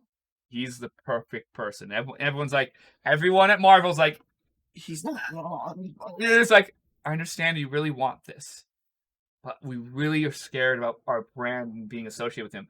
And Jon Favreau, who I believe is friend of Robert Downey Jr., like knew he was better. So he's like, he's fine. It's him. It's him when we're not making the movie. And they went, that's not your choice. We can just fire you as director. He's like, no, it's him, or I'm not going to be involved in this movie. I'll badmouth your failed choices. Because Jon Favreau was like, try to create a connected universe here. You don't want to start off on a bad foot. I will light it on fire right now. And Jon Favreau wasn't a huge, like, he was a good director, but he wasn't a huge director yet. This is his first time directing a major film. And he was still like, no. Robert Downey Jr. He's perfect. I guarantee he's perfect. And he was right.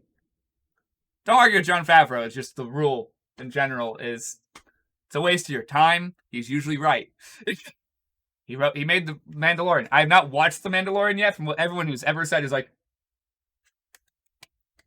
let him keep doing that. He knows what he's doing.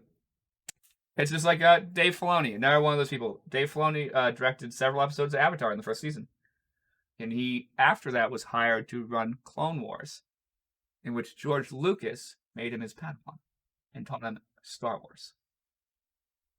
So Dave Filoni is the current, he's not the head of the story, like boarding people there, but he's the one who everyone goes, Dave, is that okay?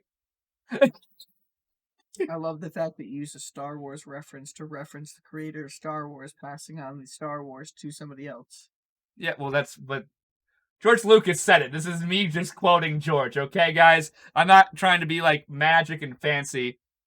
George Lucas said that to Dave Filoni. Think about, as a writer, somebody creating a world. When you get to a point, if it gets popular enough or somebody likes it enough, just be like, I'm drinking this soda. I'm not gonna live forever. Continue this when I'm gone. That's what George Lucas did. He said, Dave, I'm about to give you the hardest job in history. He's like, what do you mean? I'm just directing Clone Wars. No, you're running Star Wars forever until you die. You want to pass it on to someone else. And Dave's is like, excuse me. what? What? I am running the largest multimedia franchise in history, period. Say that again? The biggest multi-movie, multi-game, multi-comic, multi-music, everything. Literally the definition of multimedia franchise ever. With some of the highest grossing films in history, period. I had to run that. Yep. Okay. And he fucking did it, and we got Clone Wars, that TV series. Phenomenal. He did a lot of work in Rogue One. He currently helps the story group do most of their jobs. He is doing a whole bunch of the story work in The Mandalorian, which you guys have probably seen. If you've seen it, is wonderful. He did Resistance. He did Rebels, also wonderful. He is the man who wrote Ahsoka Tano. I have a minifigure for him. Because for the past couple weeks, I've been manic, I guess is the best way to describe it. So I began buying Lego again. I did not buy all these Lego figures in the past week. These are ones lying around. But you did buy them. But yeah, I did. Actually, no, some of them were given to me as gifts. But I did buy Ahsoka and the 501st clones I have. These ones were bought by Brian. I know, we're going to do that one of these days. Baby Yoda. That's what we're talking about. We have a Baby Yoda figure we have to build. Oh, God, I was just joking. Yeah, no, we have one. And the Mandalorian. But yeah, imagine us having to pass on the mantle. What if what we create, Nat Disaster, becomes that popular? That's stressful to think about. Let's not think about that. I hope somebody likes it. The whole reason why I do it is because I want to create stories for other people to enjoy. So I'll reiterate. Somebody likes my story. If no one of you idiots like it, which makes you stupid, personal opinion, I'm a little biased, admittedly, because he's both my best friend and I like the story. And I like writing stories into your story.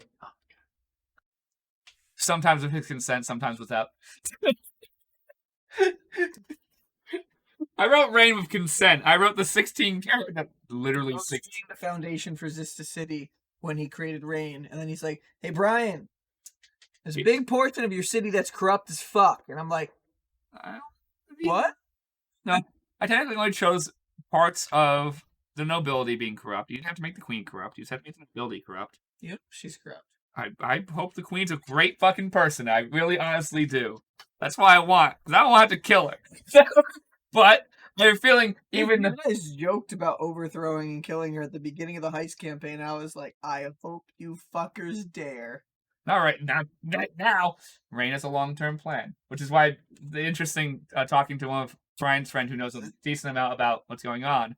Spoilers. Well, not really spoilers. We have no clue if any of this will happen. Matt has a character who wants to just fucking light the city on fire, essentially. He's just like, fuck it! Go burn this bitch! His whole philosophy is he has a plan. Off of how the gods shouldn't be toying with it. Like, he wants to create a world separate from the gods. Yeah. Because his god was kind of all about having those free choices. It's like, okay, I choose to go against. It was the worst thing. He's an Oathbreaker Paladin by going against his oath at the same time keeping it. It's weird. Also, his idea essentially is to give everyone pure free will, but in a way that is technically just anarchy. Mm-hmm.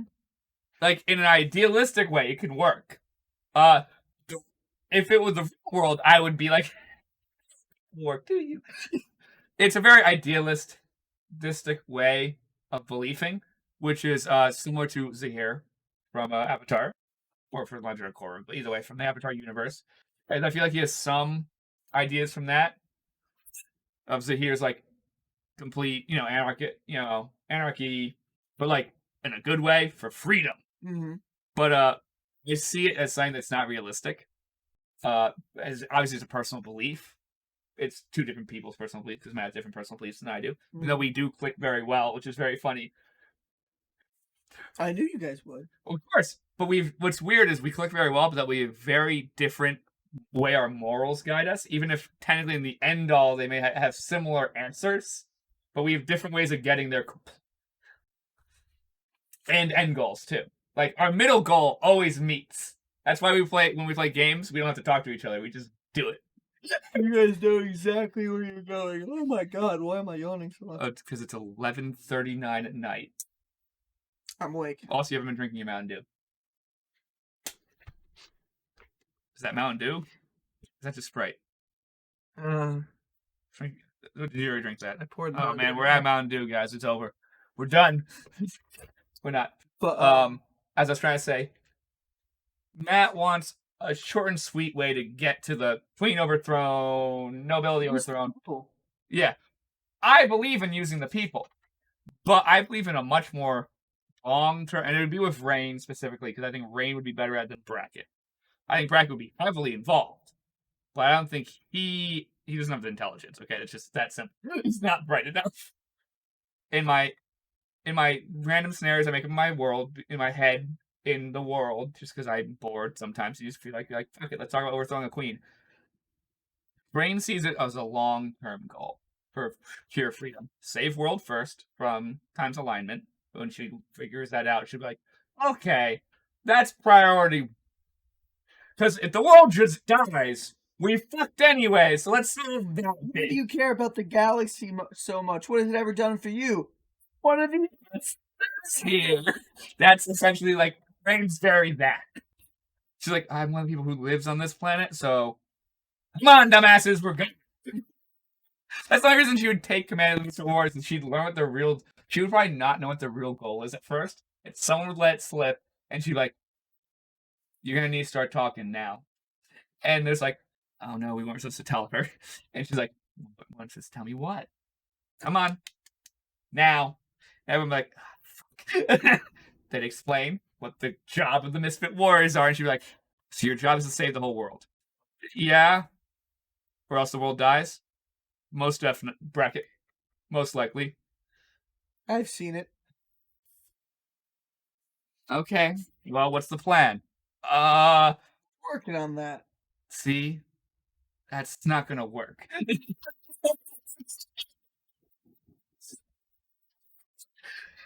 And like, why do you care? She's like, because I live in the world and I would like to be alive. I worked very hard to be alive at this point in my life. And it's funny because that conversation would happen also with Andrew's character Oliver in the group, who is also smart, but like just a little bit less than Rain, who's also this. Yeah. That'd be a very interesting... I feel like they would have dealt that problem by then. That argument's happening very quickly when they first run into each other. It's so weird. I have to get Andrew really into roleplay first. That's why we keep on trying to get him to do stuff with Delson. Fucking, okay. Tangenting. Fucking Delson stealing the bag of Devourer. That was great. That was wonderful.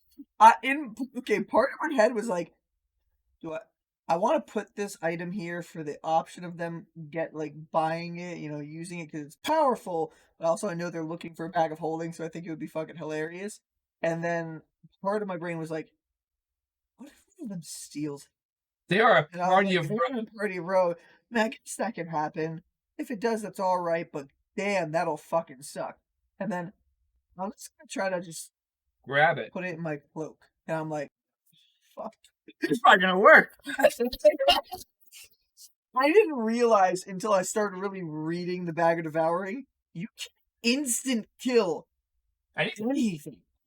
It's a broken item. It's straight up broken item. 50% chance you get dragged inside of it. And if you get dragged inside of it, at the start of your turn, you're instantly devoured. You don't even get an attempt to try to get out. Nope. Unless something, like, people can try to pull you out. That's how range kills. It's actually funny. You can try to pull other creatures out, but you also run the risk of you getting pulled in yourself. Like, I decided that would be the funniest way. Is be like, okay, we're each gonna choose a weapon and have this bag of holding. That's like, okay, not fully trusting it. Well, it does it real quick. doesn't matter. I know. Yeah, I know. Hope for a good roll. Good roll. He's like, it literally is like the die right. Oh, that's a fucking risk, man. Imagine that everyone's like, holy shit, that worked. I'm like, yes, it did. like 50% chance. So 22. So at that, if you go 1 to 50 as you get devoured, you get devoured. If you do 51 to 100, it depends on how the DM's rolling it. Yeah. Like, so let's do it that way. 0 to 50, you get devoured. 49. It's slow, man. That would suck. That's when you go. Oh my god. Maybe, yeah, it would be incredible risk. Yeah, but imagine that, and that's like, okay. Everyone's just like, did she just suck up death? closes the bag. Do I win? Do I win D&D? The DM pops out into real life and goes, you're immortal. Shut up. You're now death. You have all the responsibilities of death. Fuck. Because you killed him, fucking idiot. You realize how hard his job is? What's his job? He needs to micromanage every soul that comes down here. He needs to be the one ruling over 8 other layers of hell and those leaders, and who are constantly trying to kill him to vie for power. All going for your head now. Okay, what were we actually trying to talk about before we get distracted? Oh, we were talking about the idea of this. You going to bed? Have fun peeing. The idea of having a long-term plan person. We got distracted like we normally do. Because you tangented about the bag of holding. Or bag of devouring. See? We get on track eventually. One day. 1 year. It's a really rough and bumpy track. There's a lot of side roads. It's not a track, it's a road. It's a road. Deal with us? We love you! I feel like you're about to say, try being engaged to him, but guess what, Casey? You're engaged to him. You're technically engaged to me, too, because I'm not going anywhere. Ah. Mm-hmm. That is true. We're all good. Here's the solution. Be an idiot. Why? He wants to be the smart one, apparently. Being an idiot is fun. We are all insanely sane. That's no fun. Have fun being.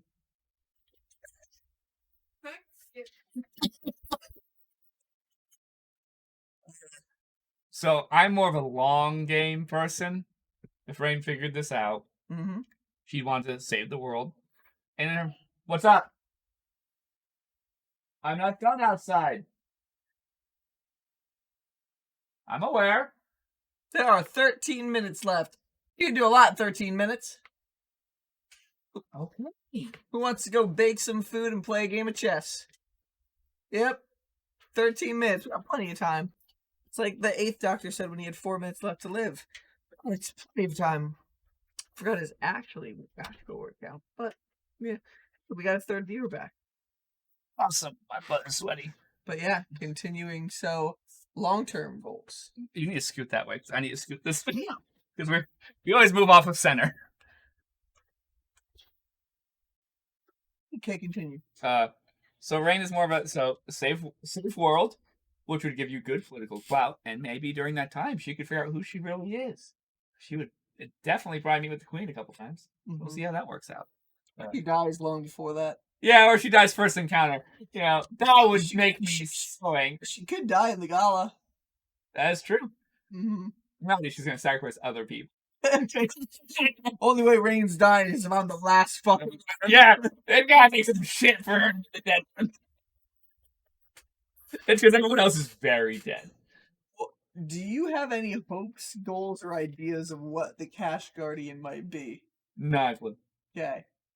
it's gonna be a surprise. I want to stay that way. It's gonna be fun. We'll see what happens. It's gonna be something. It's gonna be hard. I know you've balanced it so it's going to all. So that way it's like it's gonna be just fine line of us succeeding. Did I balance it? You're in a world. This world can have things that are vastly overpowered for you. That is true. He could just be like, "Oh, sorry, it's just it's a god level creature. It sucks to be you guys. You're all dead." Mm-hmm. If you face a god level creature, you don't have to kill it. All you have to do is survive, get what you're there for, and out. That is true, depending on the situation. Awesome, distract him. Delson, will you Wind Whisper? Whisper. That is a kill. You'll get your Warlock Master will love you. Okay. This buys me about 18 seconds, maybe. Makes friends with it. It still works.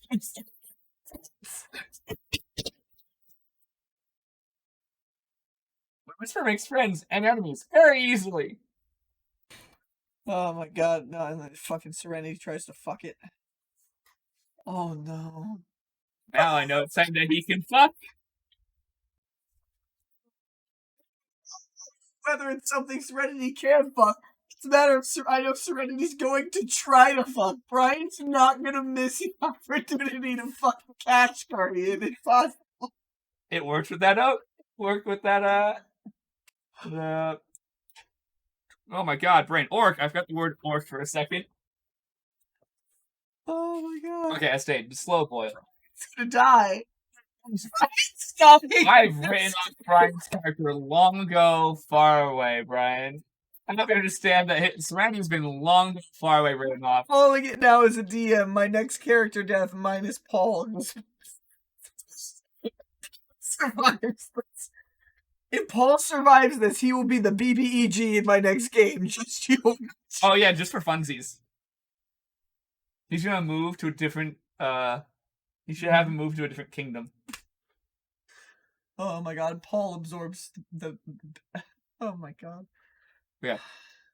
Serenity's dead. I'm sorry, Brian Maines. Oh no, Serenity. You're so dead. Some characters I've not fully written off are, Andy, Nelson. That's it. Wind Whisper, Paul, and Serenity. You're like, nope. Written them off. Do not care. Mm-hmm. Do not care. Cannon fodder. They are cannon fodder.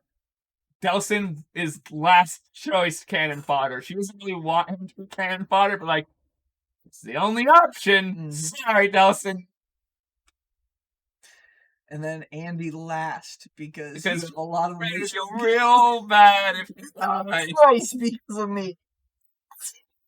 She does not want to deal with that emotionally. She'll deal with it, but she doesn't want to. Mm-hmm. Like this just like the main just like the Humblewood campaign. I don't care if I kill any of you. I care if you kill Rain. I don't. Oh, that's sad. She's a character. I care to the point of you enjoy her, so you keep her alive and keep having fun.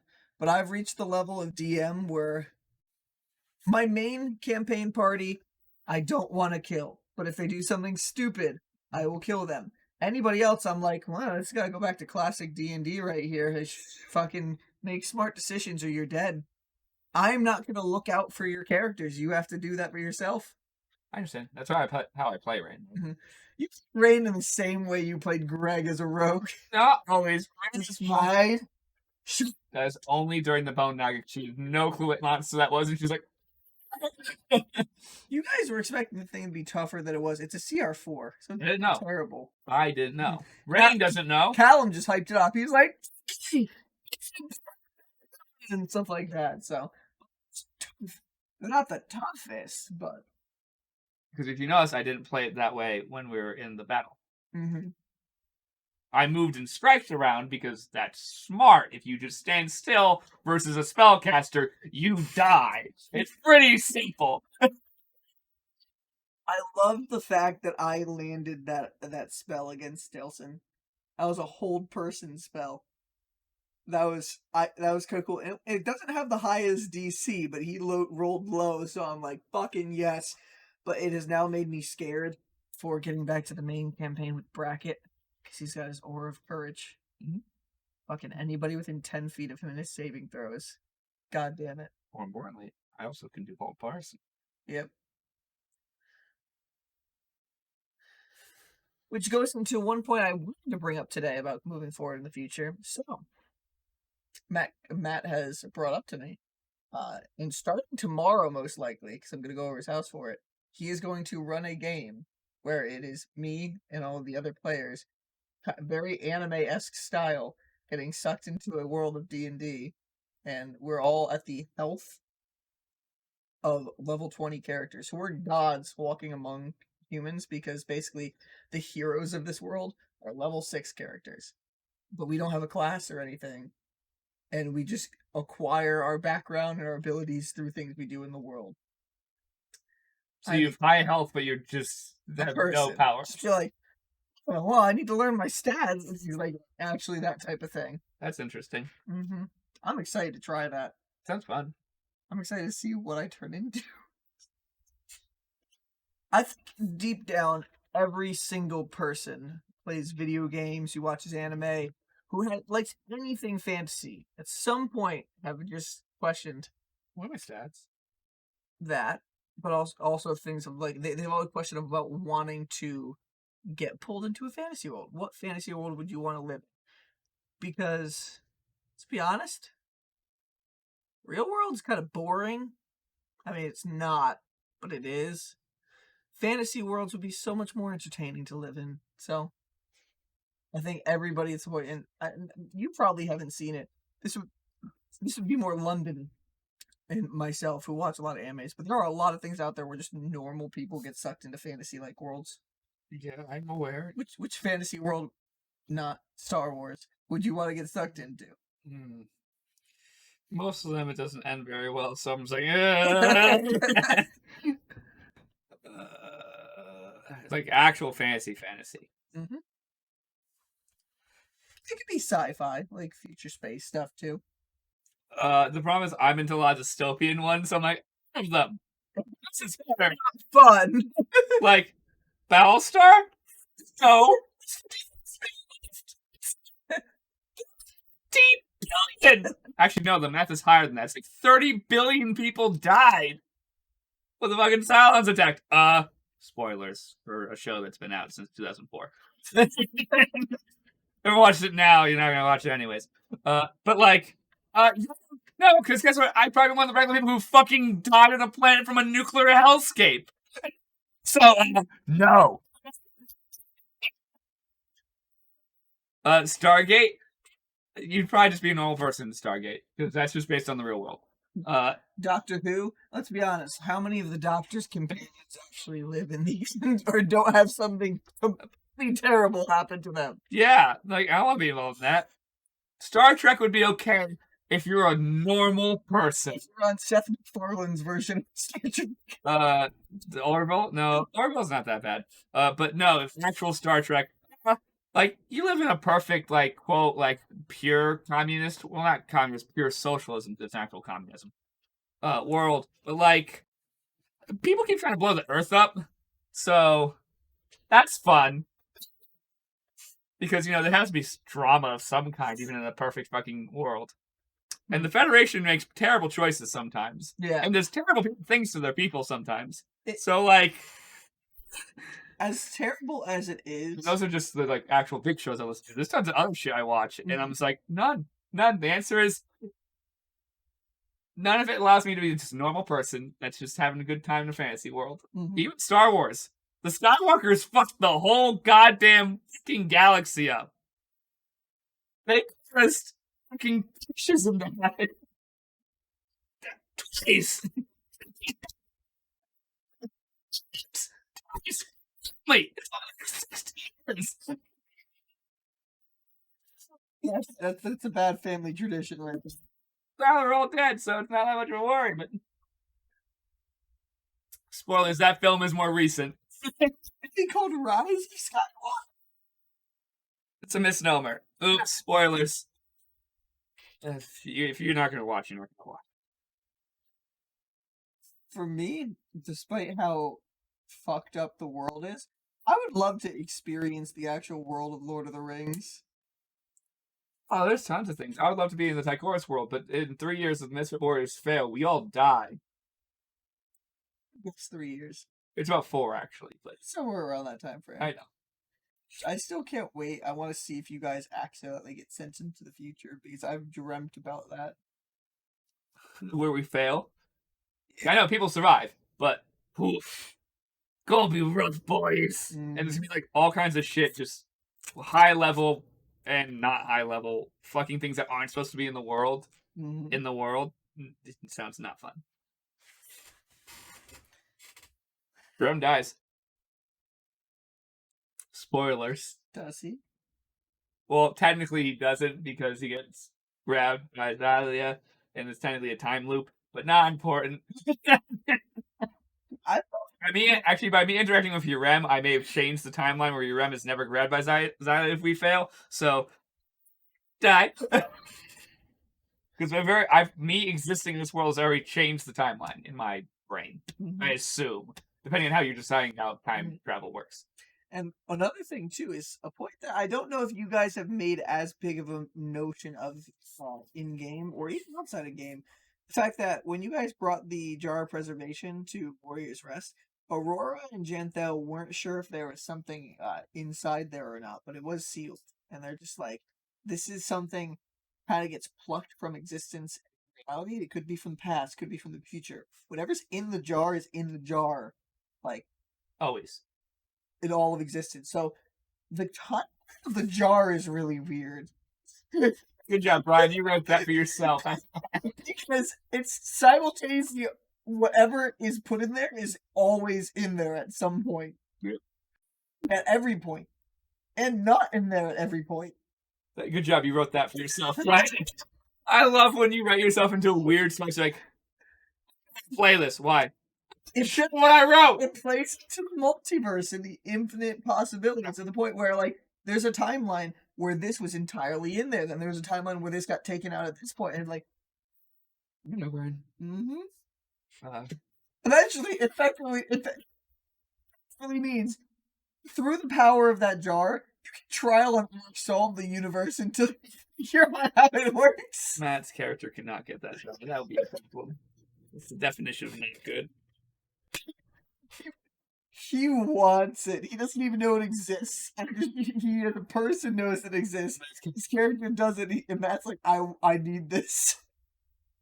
Okay, for the no people who are viewing this, possibly one because there's 3 people in here. But yeah, one of my friends whose goal is to basically overthrow Zista City. He told me effectively he would want, if he got the Jar of Preservation and figured out how to utilize it and everything, he would effectively suck the entire universe into the jar, cutting things off from the gods and magic in that way. So the universe would stay perfectly preserved within that jar and keep on existing in there in a newer basic version of the 1 Second War. Basically, because time, again, wouldn't exist in the jar. Yep. And the gods would just be like, what the fuck? What's also interesting is fuck tons of magic wouldn't longer work. Yeah. So only people who have real magic that would work, Alden's magic would still work because it's based on their oath. It's not actually directly connected to a god. It's based on your drive to exist. But I think Brackett's magic would disappear. Because his goal is unattainable at that point. Mm-hmm. It depends on what your oath would, if your oath would shift at all. Yeah. That would be a curious thing to deal with. Druids would, because theirs is based on nature. Warlocks would, depending on whether their patron got sucked into that universe, or if they were stepped into the jar, or if they were also kept in the outside. Wizards would, because Yeah, because they theirs is study arcane. magic. Mhm. Yeah. Sorcerers would, but clerics definitely would Gone. not. Their powers would be gone. Anybody who got magic from an alternate source, like technically yours could be gone too, because it's connected to your oath, but it's connected to your oath and through divinity itself. Yeah, but the basic concept of a paladin, if we're going to boil it down to basics, is you believe in yourself so goddamn much that you get magic powers. But you also have. I know there's some divinity, but you can still pray to a god even if they don't exist. Mhm. So, Just like how if he Lemon is going to be doing that in. So if he doesn't know the Xyla is gone, it would not affect him. If he knew it, it could affect his powers. Mm-hmm. Because if he had the inherent knowledge that the gods were no longer connected, it could mentally cause it. It could be a mental block. You know what? That would be an interesting thing to play with, because I mean, his own brain's telling him he can't use magic. Yeah. You know what I think would be a really interesting thing if we ever brought back the Humblewood characters? If we wanted Callum to join back in, and Callum was a character from Ty'Quorus who just runs into the fort. Yeah, absolutely. That's what he has to be. You can only communicate through him telepathically. Not even a question. That's what we're doing. So why you? Fox, that raccoon, that deer, that hedgehog, all dressed like people. And what's the raccoon has in his hand? That looks dangerous. Well, this is more of a question from Conlan. I'm sure other civilizations on Ty'Quorus are more advanced. Maybe you've not decided that yet. You'll have to see. Have you only written the ones on our continent? You'll have to see. I would not be surprised if there are, because it seems that Zista has stayed pretty stagnant since the 1 second. Like, they've gotten like some things have advanced, but like incredibly. They haven't hit an industrial revolution, even though they are apparently on the cusp of one, as we've discussed, or maybe on the cusp of one, depending on what we as characters direct the world and cause. Which is interesting, because Rain is the ideal character for industrial revolution. Brackish is a good hitty boy that's perfect for a D&D campaign. That's who he is. Some worlds wait until that one spark of technology. I mean, look at our world. How long humans have existed before real, true technology was created? I understand. That's why. But Rain is a person, because of how bright she is. She's very adaptable.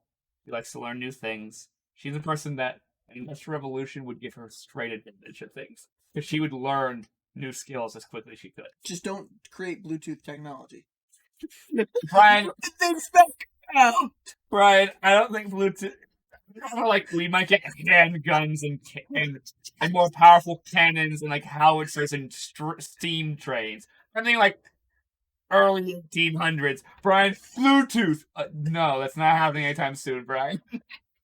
So the communication would be via actual magic, because you can do magic that allows you to communicate over a long distance. Maybe we'll get to the point of maybe telegraphs exist near the end of her lifetime. Like, that's the most I could see. It may be telegraphs if they discover copper. Like, obviously they know copper exists, but like, that's a ductile metal that you can transmit electricity through. And how to, all those steps. Oh, this is Advancement Division. I want Rain to be like in charge, not doing any of the work. Just here's a whole bunch of papers I've scribbled a whole bunch of notes on, and then go, either you're crazy or this is brilliant. She goes, yes. And she walks away, and she comes back a week later and goes, what we got? And there's like, we were able to do it. You're brilliant. And she's like, cool. I wouldn't have done this without any of you guys. Now, here, do this one. They don't even question it. Like, yes, man. I want steam trains, because I'm imagining a fun, like, one or two, like, a one-off campaign, which would be way in the future in our lives, because we have to get through the main Ty'Quorus campaign. Then we'd also have to discuss the politics that happen between that. Like, I want, like, a 30-year in the future.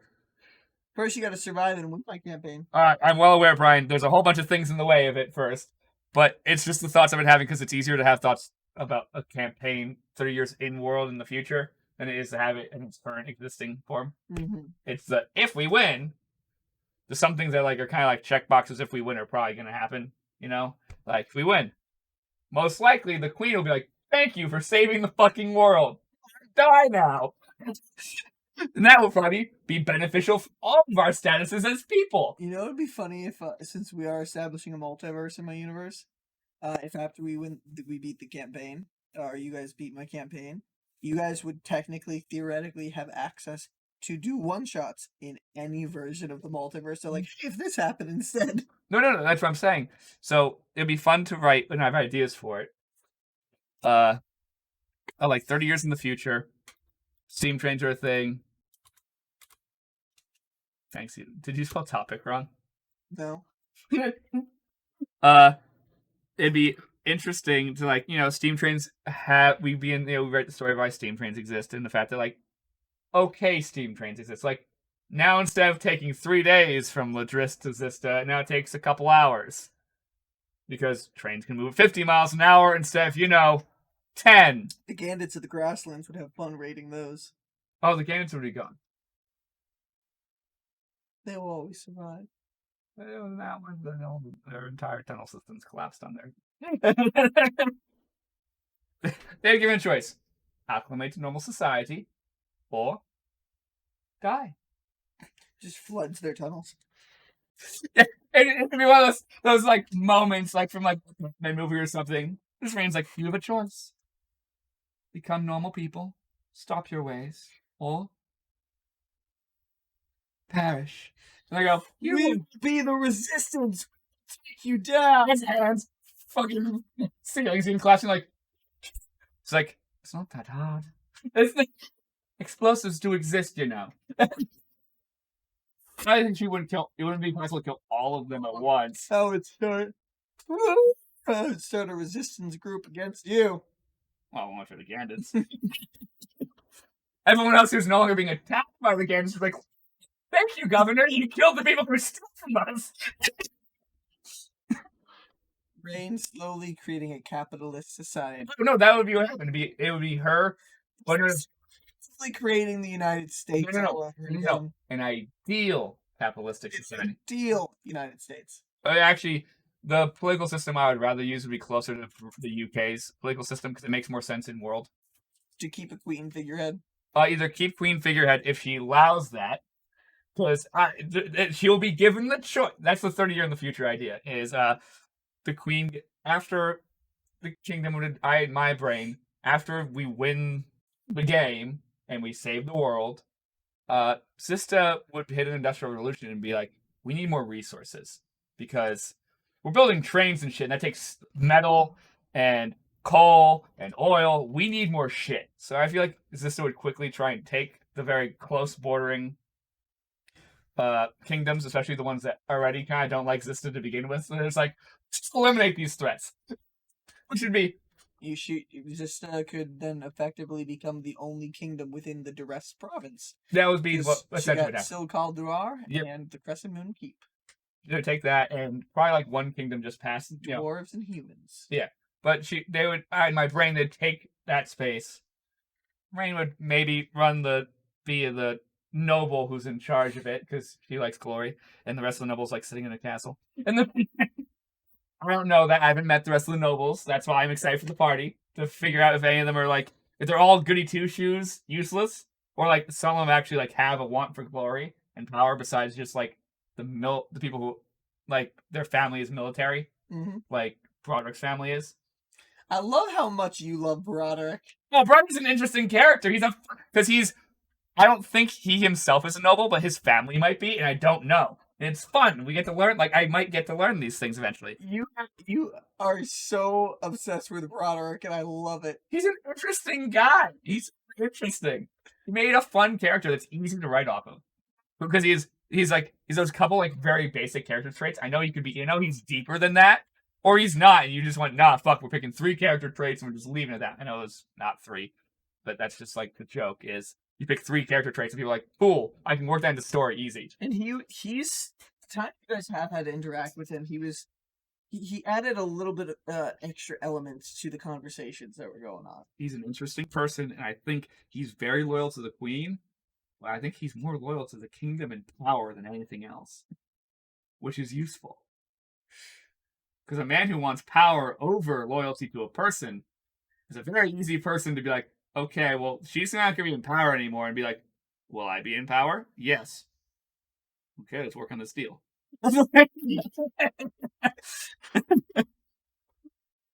That's what in my mind, I see him as that kind of person where he's like, I am loyal to the queen without fault. He thought he was coming to Ladris to basically be the one to rule over it. And then they decided on making a council, and he's like, oh, sweet, I'll be the head of this. Then it wasn't, and he's like, what? He's just like... He's a man who desires power. So close. He's a man who desires power, and I feel that he's tragedy in his backstory. I don't know. I feel like this person who's like, he keeps on trying to like, I'm almost there at power, and then the world's just like, no! And he's like, I did literally nothing wrong. That's why I think it would be funny if he was the one who had to give Rain the news and failed to protect her parents. That's why I think it would be funny, because it would give him that little bit of a reason why he was knocked down a peg, because he failed. Mm-hmm. I had nothing to do with this. This is terrible luck on my part. But it follows him, and that I feel like that would be interesting. Mm-hmm. That's the only reason why I like that idea. Yeah. He's a person who's like, I'm meant to be the top of generals in my future. And then just one bad thing happened when he was a captain, and everyone's just like, well, remember that time? He's like, for fuck's sake. It was one time. Like, near them. How's it my fault? So my guards are morons. It's my fault. Stop paying attention to important people. Them! Get your names! You're the one in charge. Fuck. I feel like that's how it is. I feel like that would be fun. Yeah. That's just a fun thing. As also the fact that if he learns that Rain's alive, it would be an interesting thing. Like, shit, that person directly failed. Because he was supposed to protect the daughter. Yeah. Whoever that person was in charge, was supposed to protect them at that orphanage until the next morning, where their family people were supposed to deal with it. Mm-hmm. And either she was going to go to a family friend, or whatever, get done with her. I have no clue. I don't do shit. I did not write that. Because it's unimportant to the story, because it didn't happen. Yeah. Whoever was going to deal with her, the daughter of these important people who now has no parents. Ooh! I always love that. I get you ideas. Or are you trying to show me something? No, it wasn't so... Okay, it's... You very small portion of what you said gave me an idea. It was an idea that I've been running with for a while. Well, you finally cemented it? Yeah, like a little bit clicked in. Hold on. Okay. Sorry, guys. I now have to entertain you where Brian writes this down. Where was I? Actual train. So the fun bit of the campaign is it's like 30 years in the future. It's at that breaking point where Rain's influence in these regions that the kingdom's taking control of has caused them to be more democratic. And they're doing well because they're large, flat lands that can be turned into industrial centers. So they're making fuck tons of money during this industrial revolution while all these people were working there and stuff. And Rain's making money because she owns some of those businesses, and her friends who are dukes and dyes and stuff are making bank because they own these businesses too. So the nobility is fiscally more together than the kingdom itself is at that point. Yeah, because they're making fucking bank, and maybe Rain, financially owns the train system, which would be interesting because she's the one who helped make it. Maybe she funds it with her own personal money. But I have a feeling, based on information that exists, that she might be a child of a die, or a person who's supposed to be before they died. Die. Either way. Die. Yeah. Either die. Stop, Brian. Die, if I continue my strangling. All is a coherent sentence. Yeah. But I think it would be interesting.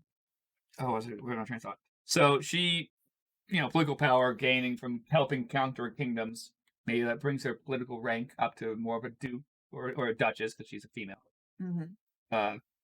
And, she's the governor of Ladris and that region, Ladris, the Grove, Blessed Feet, which is an area that's right because of the grasslands right there. The grasslands are ideal to become an industrial center. They're flat, open land with tons of resources. So you get rid of the Gandits. It's flat and hilly. It's not entirely flat. Very easy to build fucking factories there. Mm-hmm. And there's a fucking giant water source at the river. Mm-hmm. Very easy to build very large factories there. And that'd be the capital city of the region. But either way, that region and the other kingdoms... So y'all gonna die for capitalism? Are you gonna get rid of the Native Americans, basically? No. They have use. Okay, Christopher Columbus! No, Christopher Columbus didn't think they had use. He killed them. Gold for him. Until they died of smallpox. Me and Maze were actually talking about smallpox earlier today. What? So because the Grove is still important because they export. Because don't they export? They do some hunting, but not that much in the Grove. I know there's more in the Blessed Feet that does hunting, correct? Mm-hmm. But I assume the Grove exports herbs and shit like that. Because like they're druids, like magic's your dealio, right? Mm-hmm. So like that's a useful thing still. Medicine is still a very useful enterprise. So why would you stop that? You just would make them richer because they're selling medicine, man. Like, and I feel like the people who would hate it the most would be the Blessed Feet because they would be like kitchens, and everyone would be like, okay, you have a choice here. Do you want to advance? Things how they are. Do you want money? I don't need money. You're gonna not be happy with that choice. But they would still need to. The Blessed Feet would still need to provide food, so they'd still make money. Yeah. And the Thou Thieves would be like, hey, Thou Thieves, we need a fuck ton of lumber. You're gonna make bank, and they're like, bank. Talk to the druids. Is this okay? Are you gonna replant all the trees? As fast as we cut them.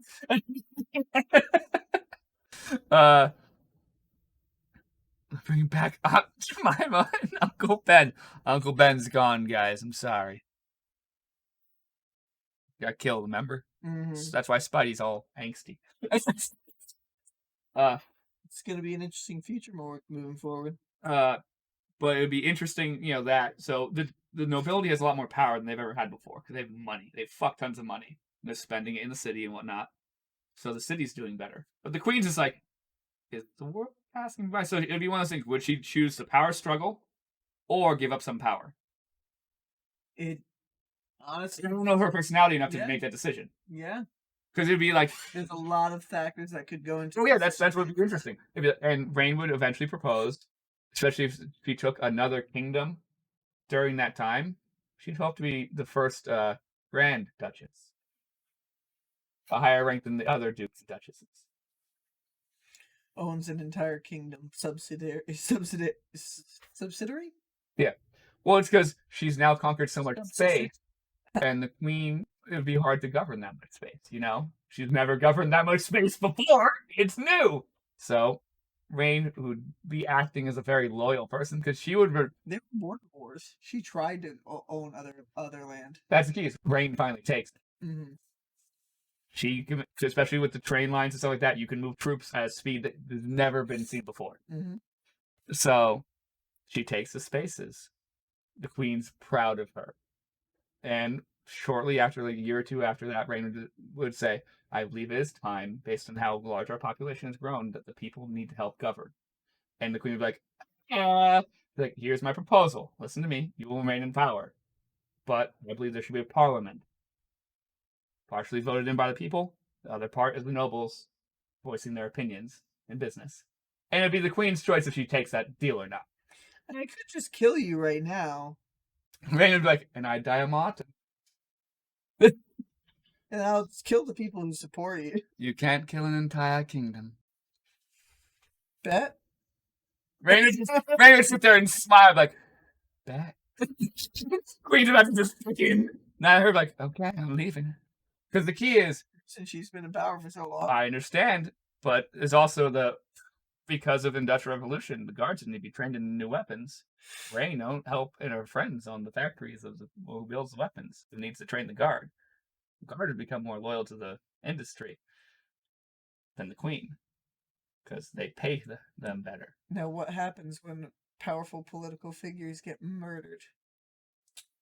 Well, that'd be. I guarantee the queen will try and murder Rain. Not even a question. Because that's the. So, are you going to follow this one that I just killed still in her failing industry, or are you coming back to your mother?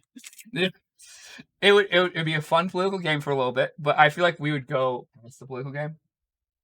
I would love to play a character dealing with that bullshit of being like, the most powerful people in the fucking whole continent are playing chess.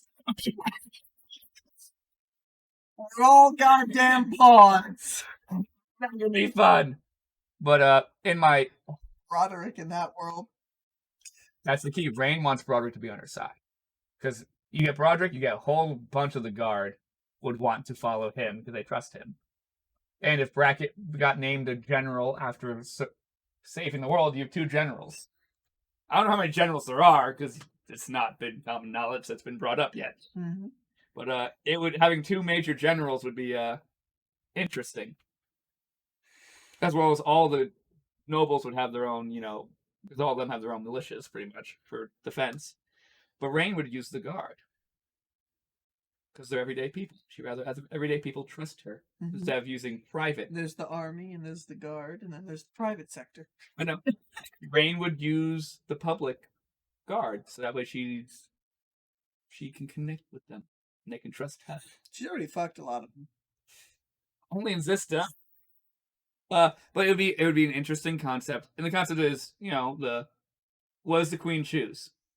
To have power as the queen still, but let people have input in laws, or choose to not say, nah, fuck you, and see what happens.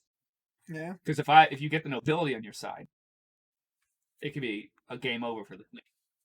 Because the nobility wants to be like, we'd have more power. You have the power. Well, Rain in her head, technically a one-third minority within the parliament. But Tom Portland, I won't tell you that till we get there. Because that's how I'd organize it. I would give the nobility a 1/3 minority and give the voted-in people a 2/3. So an upper and lower house like British Parliament does. Mm-hmm. That's how I would like to do it.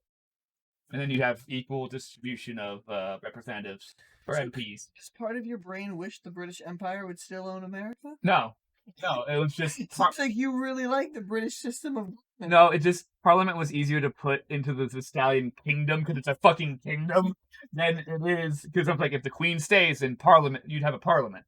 Mm-hmm. But the Queen chooses not to. Like, well, some other places where they've said no to the Queen still have parliaments, anyways. Mm-hmm. So it's you just have a parliament. Then whoever's the party in charge, you hire a prime minister and stuff like that. Yeah. Night, man. Good night, Ethan. We're probably going to close. We'll be closing out soon, too. Because we're going to talk about the ideas I've just had, not on stream. Code. We were supposed to do that before the stream, but let's see how that worked. Yeah. I was having fun with my friends. I understand. I'm not angry at you. It's a good time. So I think it's going to be a good night, so we can talk about this idea off stream. I think this is a good ending point for here. Well, also because we're getting distracted and talking to each other instead of the camera now. Yeah. Because we have ideas. Sorry. We're going to go talk about ideas, and he's going to write down some of them. I guarantee it. Not what I said, though. It'll never be what I said. It's always ideas that tangent from what I've said out loud. Sometimes they're what I said, but I don't learn that until later. Don't know until much later. I'm like, I liked in the last stream where you saw what I was the forever forget thing that I was thinking about when we were in the garage, and then I just did it, and you're just like, so that's why you were doing that. Yeah, exactly that. Okay, good night, guys. Good night. Fuck, I need to hit the end card. Bye.